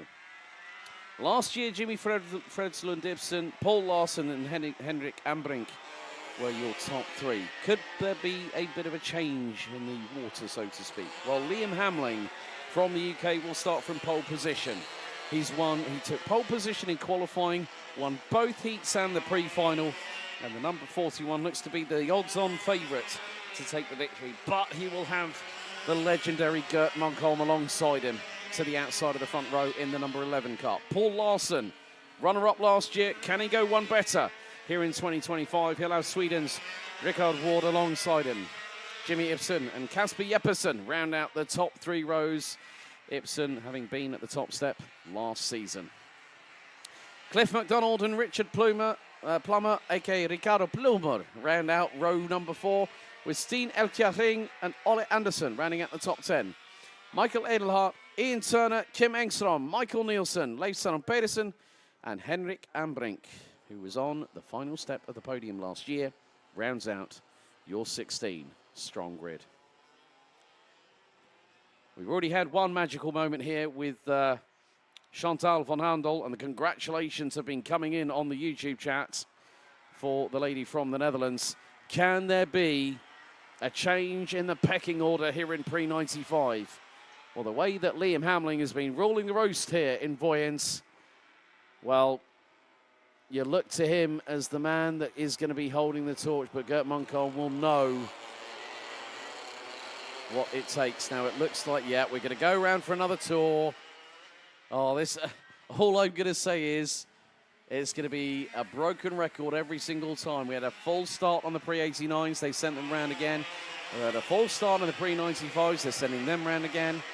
Will lightning strike thrice? I think it will, possibly. But that depends on the Pre2000s.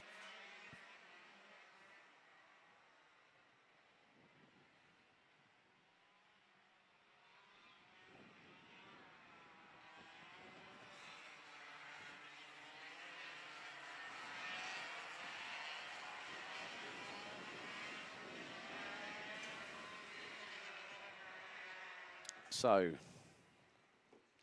how will the dice roll? Will it be snake eyes for somebody or lucky number 7 for somebody else? Stick with us here on the Vojens Motorsport Arena YouTube channel if you're watching from home. And thank you to everyone that has put their comments in so far here this weekend. It's been a pleasure having you along for the ride here in Denmark.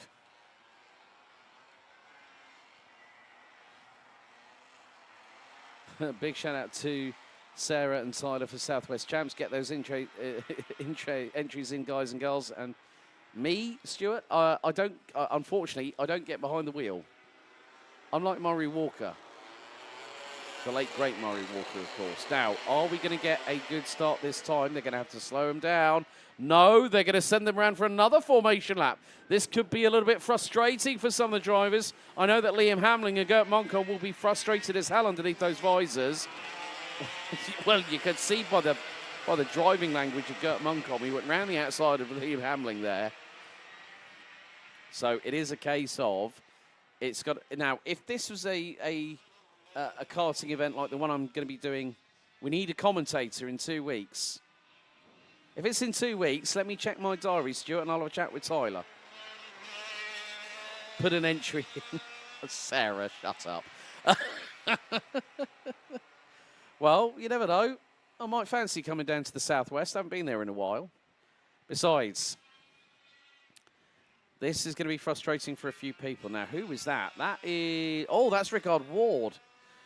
So he has stumbled. He's going to have to... It looks like the Swede's going to have to start from the back of the grid. So, what could happen here? Interesting. But we'll find out very soon, because it's time once again for these drivers to make sure they get things right. Now, in modern day karting, if that was two full starts, it will be a red flag straight away after full start number 2. So there's going to be an empty space where Rickard Ward was due to start on the outside of row number 2. This time into the tram lines Are we green for the Pre95 final? Yes, we are. And we are underway. Good cover off by Liam Hamling. Oh, but Jeppesen has just spun around and it's caused chaos. Oh, Kasper Jeppesen completely dropped the ball, spun whilst hitting the inside curbing, nearly going over the back of Gert Munkholm. And it was just calamity after that. And he put the cat amongst the proverbial pigeons. And that is Kasper Jeppesen's race over. And who is that also? Oh no, Jimmy Ipsen! Oh, I can't believe it. Jimmy Ipsen is out of the race. I thought dramas couldn't be big enough when Robert Schnunsen retired from the Pre2000 final. But heavens to Betsy. The Hollywood script has been written up and thrown in the trash can. Oh, well, well, well, well. Would you believe it?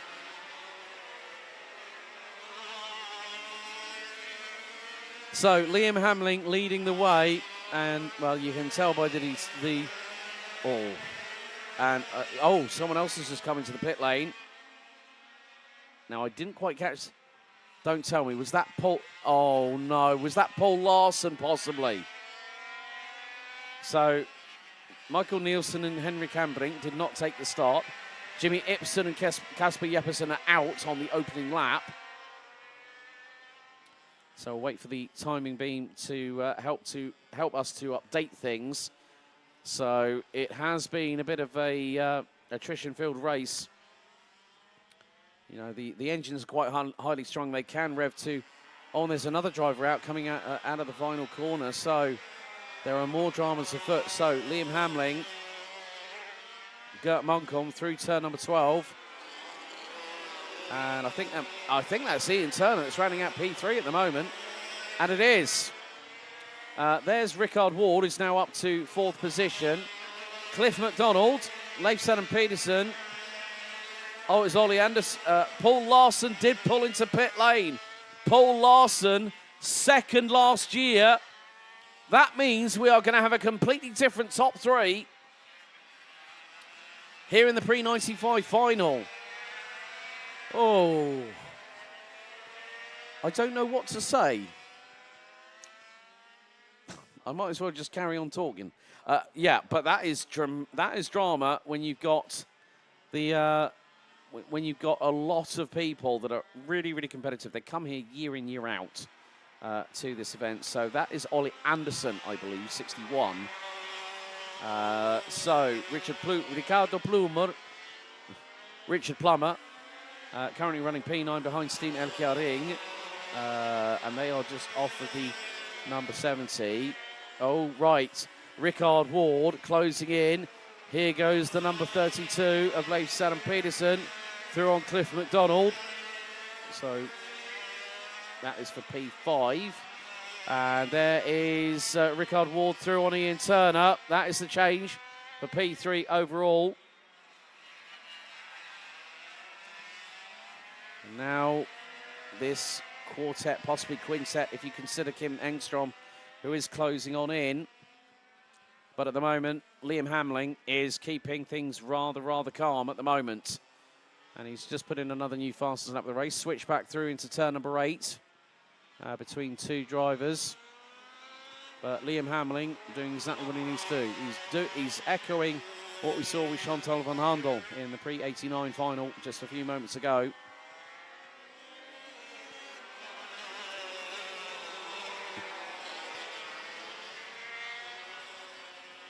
But can, now at the moment, oh, Ian Turner has dropped down the order, currently down in 6th position, so Ian's probably had a little bit of a drama in the final sector of the circuit. There's a lot of technicality, but there's also a lot of fast straights here at Vojens, which you've got to really have that nice balance between the two. And sometimes it doesn't always work out your way, but sometimes you find a way to get back. So we're coming up to 7 minutes remaining on the timer out of the 12.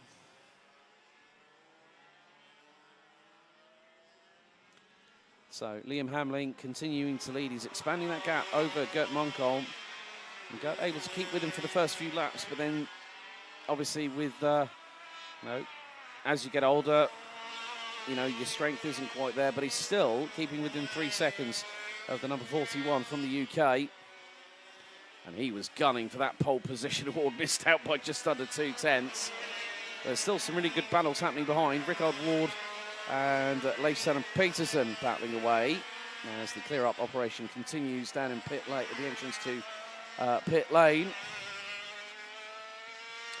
So unfortunately, we've lost Kasper Jeppesen, Jimmy Ibsen, Michael Nielsen, Henrik Kambrink, and Paul Larsen. Some of the big hitters in this class as well from last year. But there is going to be a little bit of a change, a switch around of positions, and that just goes to show when you go deep into one corner, you open the apex for the next one. So that is Rickard Ward, Leif Peterson, Cliff McDonald as he tried to go for a move. He might have gotten and split the pair of them at the moment as they go through into turn number 12. No, Cliff is at the back of the train, but here comes Leif Peterson. Where does Cliff McDonald decide to park the cart? He's going to keep it behind them at the moment. Watch how the battle unfolds in front of him and play the waiting game. Into 3 they go. And Leif Peterson making a nice move on Rickard Ward to take back 3rd position. But Rickard Ward goes deep into turn number 4, and Cliff McDonald stretches his nose up the inside and gets through on the Swede. Great move there from Cliff. So can there be an opportunity for him to get through behind battle with, I think that's Kim Engstrom that's just gone through on Ian Turner on the Tony Carter Spree. Number 38. Oh, someone's taking a bit of a shortcut. Oh, dearie me. Do not tell me that's Cliff McDonald. Do not tell me he's made a pig's ear of it. No. Oh, hang on a second. We'll just wait for the timing to update. So Hamling leads. Munkholm 2nd. And it was Cliff McDonald. Oh, the 114 from the UK. Oh, just an absolute... It was a mistake, and it's dropped him all the way down to 9th. Oh, Cliff, you were absolutely flying there, buddy. Absolutely flying. And that just goes to show how quickly your race can turn upside down and be thrown on its head.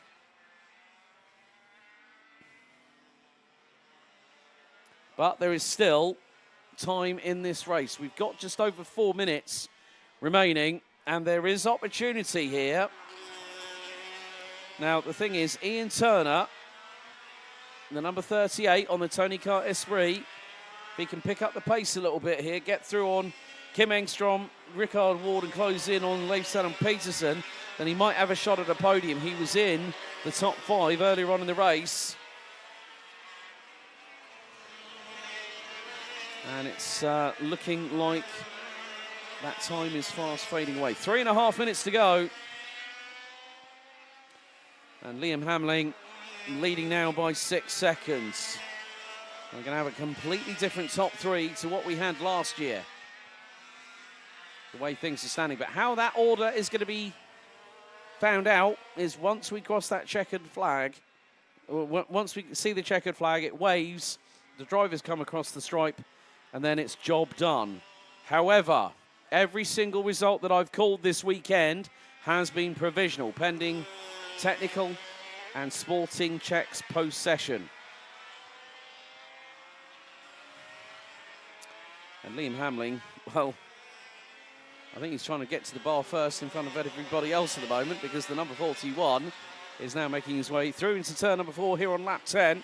He's got a lead of just under 7.2 seconds ahead of Gert Munkholm. Leif Peterson, it rounds out your top 3 ahead of Rickard Ward, Kim Engstrom, Richard Plummer, aka Ricardo Plumer, Ian Turner 7th, Steen Elkjaring, Cliff McDonald, and Michael Edelhart round out your top 10. Ole Anderson in 11th, and is the last driver that is still running. So my apologies to Ole Anderson. I thought that was him out of turn number 12. Could either be Michael Nielsen or Henrik Kambrink. I'm not exactly 100% sure because I can't see the numbers on the side of the cart.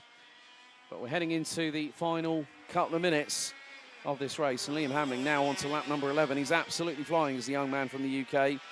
His fastest lap of the race so far, 59.433. Gert Moncombe, 8.5 seconds behind in P2.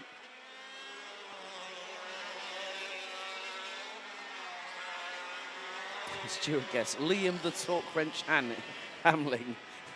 God dear. We'll be all out of talks by the end of this race, Stuart. Right, so we are into the final minute and a half. And Ian Turner still holding on to 7th position ahead of Sine Elkiaring.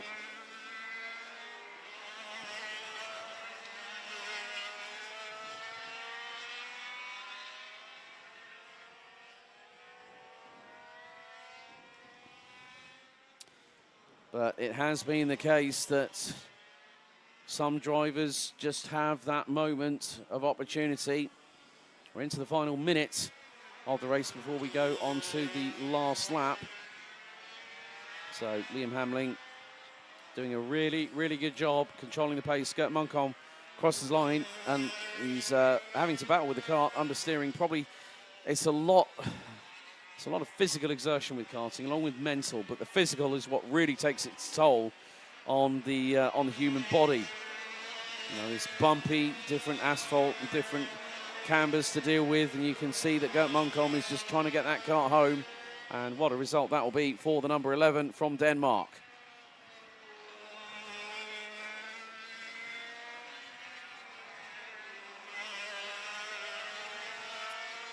But it's going to be a weekend to remember, a weekend to celebrate for one particular individual. As we are coming down to 0. Last lap is underway. Liam Hamling is making his way through into turns 1 and 2 for the final time as Gert Moncombe comes out of the final corner for the penultimate time here on lap number 11.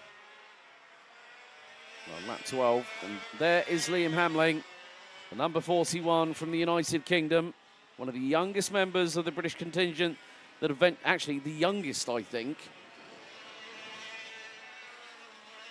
And he's done an absolutely fantastic job.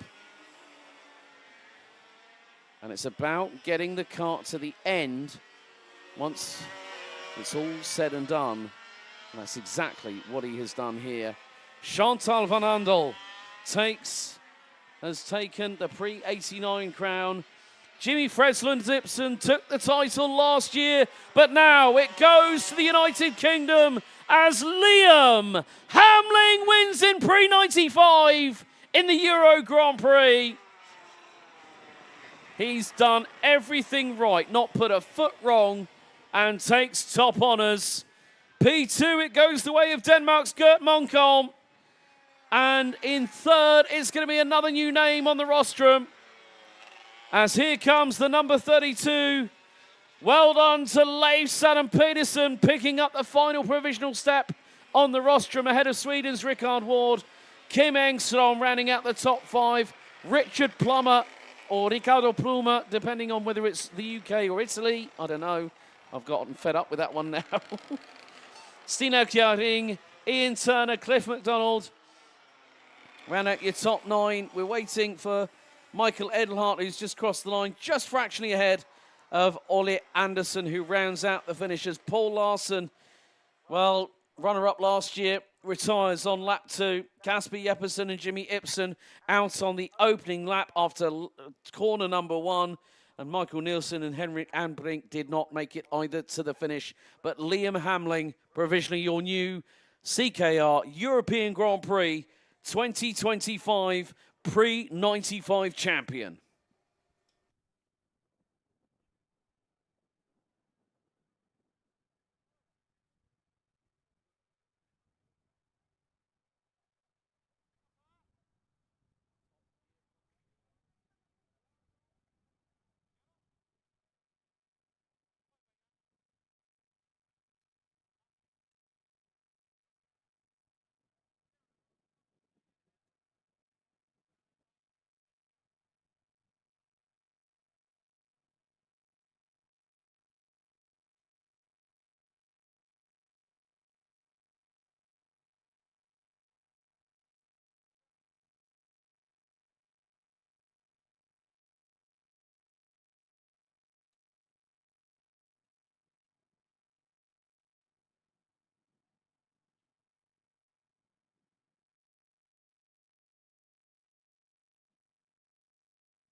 Ladies and gentlemen, boys and girls, children of all ages, it's time for the main event of the Classic Kart Race 100cc European Grand Prix. It's the European Grand Prix itself for Pre200 and Pre2000 PLUS. It's the final, 12 minutes plus an additional lap. Here is your starting grid. Michael Engstrom Christensen leads an all Danish front row. Jonas Villadsen, runner-up last year, lines up alongside Anders Alkier and Alan Hansen. Hansen third last year. Rounds out the second row on the grid. Stefan Möller, could he be the new Pre2000 PLUS champion, following in the footsteps of Martin Hansen last year? He's joined by the defending Formula A trophy champion of last year, Joe Scory from the United Kingdom. It's Nick Madsen and Lasse Jensen on row 4. Lasse Rolligid and the driver, the 157 of Alden Larsen, rounding out the top 10. Lucas Borka and Tyler Whedon rounding out the top 12, ahead of Matt Dobson and Alexander Materna, who round out the top 3 in Pre2000 PLUS. Enrico Gafka and Morgans Marquardt Internai round out row 8, ahead of Robert Schlunsen, the defending Euro Grand Prix champion, starting down in 17th, and he's got Italy's Vincenzo Campo alongside on row number 9. Tom Pegram, Dear Schilling, Perklink Seiden, Henrik Hager, Torben Andersen, and Daniel Schilling set to complete this 24-strong grid. It's the big one. It's the one you've all been waiting for. Can Robert Schlunsen, from 17th on the grid, pull off a masterstroke victory, or will someone secure glory? Give us 13 minutes. We'll tell you the story as it happens. Villadsen pulls alongside Michael Engstrom Christensen as they head into turn number 12.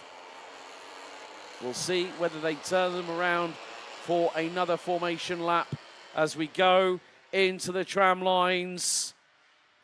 The Pre2000 European Grand Prix is underway, and it's the run to the front, first corner. And look, there was an absolute run and a half from Alan Hansen. But Michael Engstrom Christensen takes the lead as all. Robert Schlunsen, he's not going to defend his title. He's pulled into the pit lane. Schlunsen is not going to defend his title, which means we are going to have a new winner. But Joe Scory dives up the inside into turn number 4. And now Scory has a chance. Imagine this, if the winner of the, he's running a road series, so he's in Formula A trophy contention once again, but there's someone backwards into the barriers off of turn number 8. And someone's used the runoff area. Oh dear.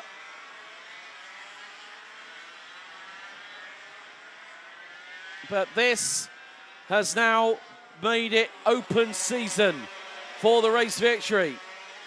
And leading off the opening lap, Alan Hansen. Second is Anders Alkier. Jonas Villadsen now down into P3. Joe Scory, P4. Alan Hansen, 5th. Stefan Möller, Nick Madsen, Alden Larsen. And here goes Villadsen for second through at turn number 3. As Hansen's got through on Scory for P4 in the meantime.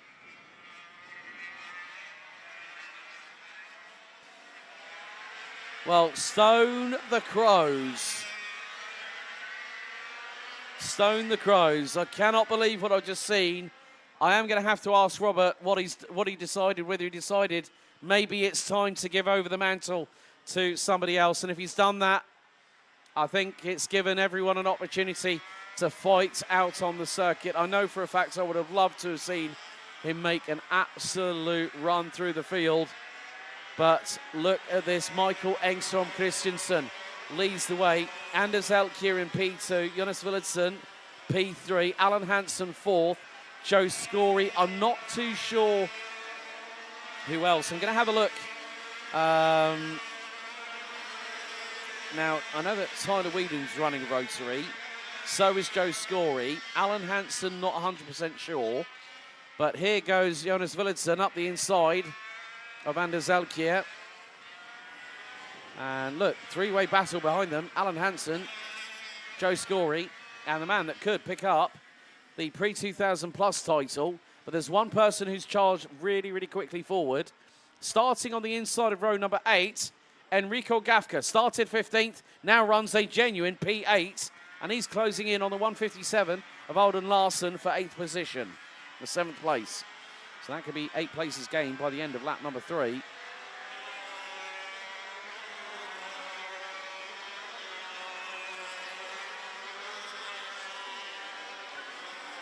So here goes Stefan Muller up. Is he going to try and look up the inside of Joe Scory? Well, Stefan Muller, for a Pre200 PLUS driver, is doing a pretty stellar job. He's been in the top 8 pretty much all weekend long, but he's got Joe Scory, the man from just outside of Norwich in East Anglia, in front of him.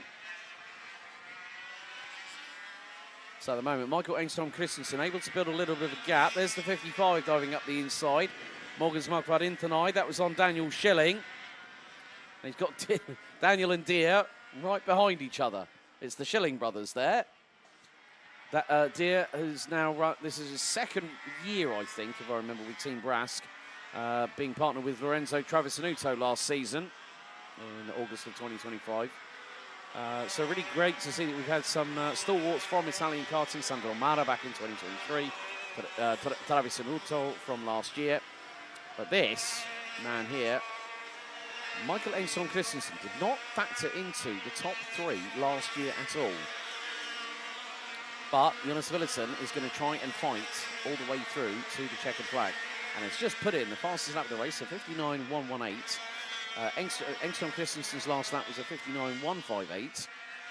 Joe Scory and Stefan Moller, aka Stefano Malerna, if you want to use that. And there's Deer Schilling up the inside. Well, there goes, there we see the crumpled front bumper from earlier on. So I think that was, yeah, Deer Schilling getting through and making up a place. So at the minute, yep, so Tobin Anderson, Henrik Hager, Alexander Materna. Materna made the start, but I think retired on lap 1. Schlunzen also opting to retire at the end of the opening lap. So it has really brought the race alive here in 2025. So Joe Scory running 5th place. Now, bearing in mind, his mate Ian, who's been on the tools for him, on the spanners, there's a little bit of a story that I want to recount from last year, bearing in mind that we're near at the end of the day. Well, I had to take Joe and Ian back to Billund Airport because they're... Right, so whilst I've said that, Nick Madsen has just been passed by Deer Schilling for 13th position. So I ended up dropping them back at Billund Airport, and then, kindly enough, the airline was happy. Well, they... well, Joey just won the Formula A trophy. Ended up with a front bumper Nassau panel and a pair of side pods, which he gave away to somebody. Ian got the rib protector. And they came here on a wing and a prayer. But he's one of the main men that's helped some of the Brits to come over here to Vojens this year. And it's great to see the banter between the British drivers. But now we've got a real fight on our hands. There is Enrico Max. Ah, right. Now, who was that on the inside of the grass? Oh, now, oh, there's a couple of retirees. Daniel Schilling has just peeled into pit lane. Oh, Lassie Holligid in the CRG is off and out, I'm afraid. And just casually strolls towards the... to behind the barriers. So Daniel Schilling has gone in. I'm wondering now, Matt Dobson I haven't seen much of. Matt might have pulled it into the pits, possibly. But we'll see once they come across the line. So Joe Scory finds himself behind Enrico Gafka, who's going to be packing that cart straight away on the trailer, in the van, and then go straight down to Oschersleben tonight. Someone's going to need to pick up some Red Bulls on the way, I think, from the local supermarket. There's a Netto one about 5 minutes down the road, which is open quite late, so I might be able to do that. But we are coming down to the final 4.5 minutes as Enrico Gafka makes easy work of Stefan Moller, who is on course at the moment to be in the Pre2000 PLUS Roll of Honour. Matt Dobson, I think, is still running. He's currently sitting in possibly 17th position. Jonas Willerton sets a personal best as Enrico Gafka now up into P5 overall. He's got to try and close in on Alan Hansen in P4 and then Anders Elkier to get himself into the top 3. Meantime, these two are being chased down by Joe Scory and Alden Larson. So yeah, like literally, because we were having a meal and drinks here, I just said to Joe and Ian, come on, look, I've got a car, I'll take you down there. And I got them there with, I think it was 45 minutes to spare before their flight. And right, someone has gone off at turn 7 and has gone backwards. So whether the back axle is seized.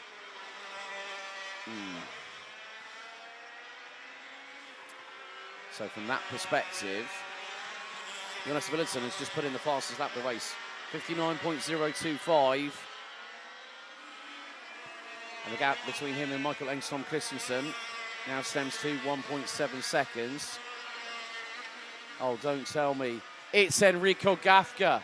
Gafka dropped it coming out of turn 7, backwards into the barriers.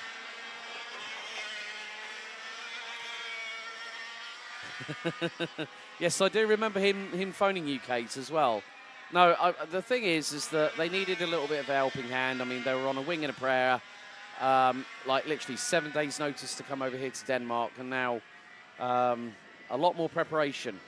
Joe's been keeping me apprised of things behind the scenes, which has been really, really cool. And say, come on, and then you instantly go into caps locks, Kate. Come on, Joe. But yeah, it's really, really good to see that I think one of the things that some of the British drivers have explained to me is that how everyone over here has just been really, really helpful. Like saying, can I help you with something? And it's a completely different atmosphere over here in Europe. And that's why, folks, and this is nothing to do with UK karting, it's just I prefer the atmosphere over here. Joe needs help with many things, laugh out loud. Oh, don't start that conversation, Kate. But we are coming down to the final minute and a half plus an additional lap of the 2025 Classic Kart Race 100cc European Grand Prix. What a weekend it's been. We've had mixed conditions, more to the point. Yesterday morning, an hour before for testing, the heavens were filled with rain, let's say, grey clouds, and that did not help many people. Besides that, Jonas Willerton has just put in another new fastest lap of the race, 58.967. So Sandro Mara's lap time of 58.11 is not yet beaten. And I don't think it'll be beaten until somebody decides to put all their eggs into one basket and goes, right, let's throw the kitchen sink at everybody. Figuratively, not literally speaking. Meantime, Joe Scory holding on to that P6. If that's going to keep him as a back-to-back Formula A trophy champion here in the Classic Kart Race 100cc European Grand Prix, I'm sure we'll be happy to bring that home. We're down to the final few seconds. 10, 9, 8, 7, 6, 5, 4, 3, 2, 1. 2 laps remaining.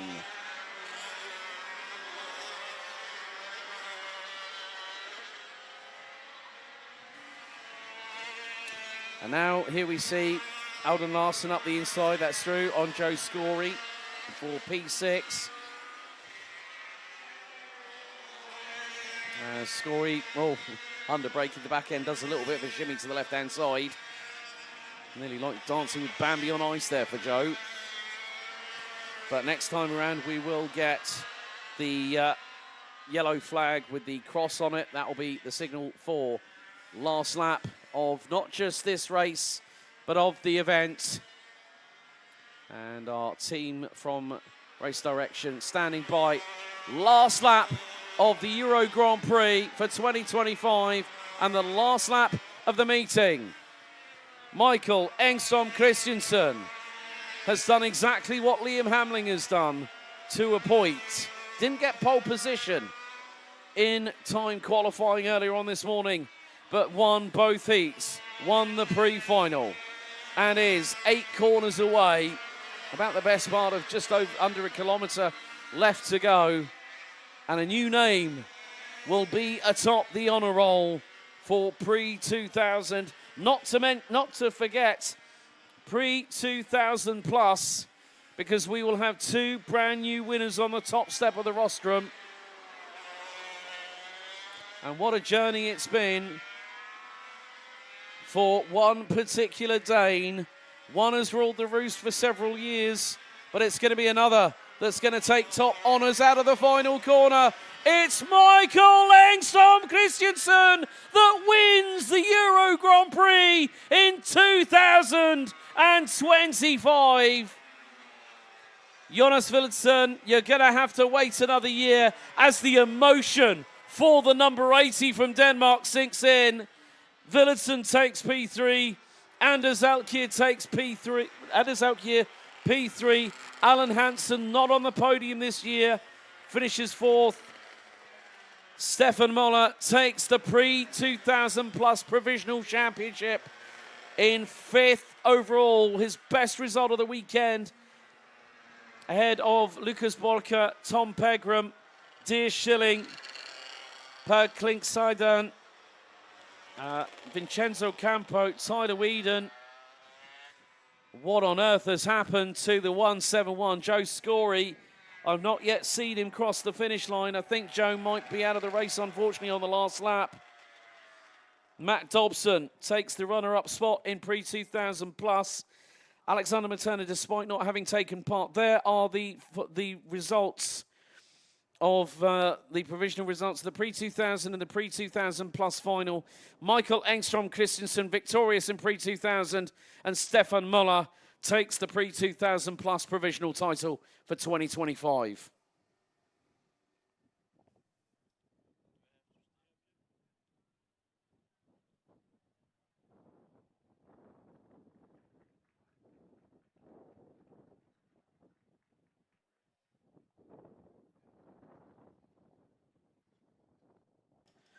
Ladies and gentlemen, on the live stream for the Vojens Motorsport Arena, that is it. That is our live coverage completed for the 2025 CKR 100cc European Grand Prix. It has been a weekend of highs, a weekend of lows. The gantry packed to the rafters at the P1 Bistro. But we have to congratulate some worthy new winners. In Pre89, Chantal van Handel, Liam Hamling, Michael Engstrom Christensen, and Stefan Muller. Who the Formula A trophy winner is, we will find that out when we get the official results. A big thank you firstly to our race control team circuit-wide. Live timing, organisation, technical, parc fermé, scrutineering, every member of the community that has come here. A big thank you to Camp Company GmbH, to Steffi and Jens for coming over from Germany to do the live stream broadcasting. A big thank you also to the Vojens Motorsport Arena that continues to be an iconic symbol of Danish karting in this part of Scandinavia. Ulrich, I don't know if Joe is okay. Might have had a technical failure on the last lap. I don't know. However, folks, that is it for 2025. Don't forget to find us on Classic Kart Race 100cc on Facebook and CKR 100cc on Instagram. Until next year, vi ses.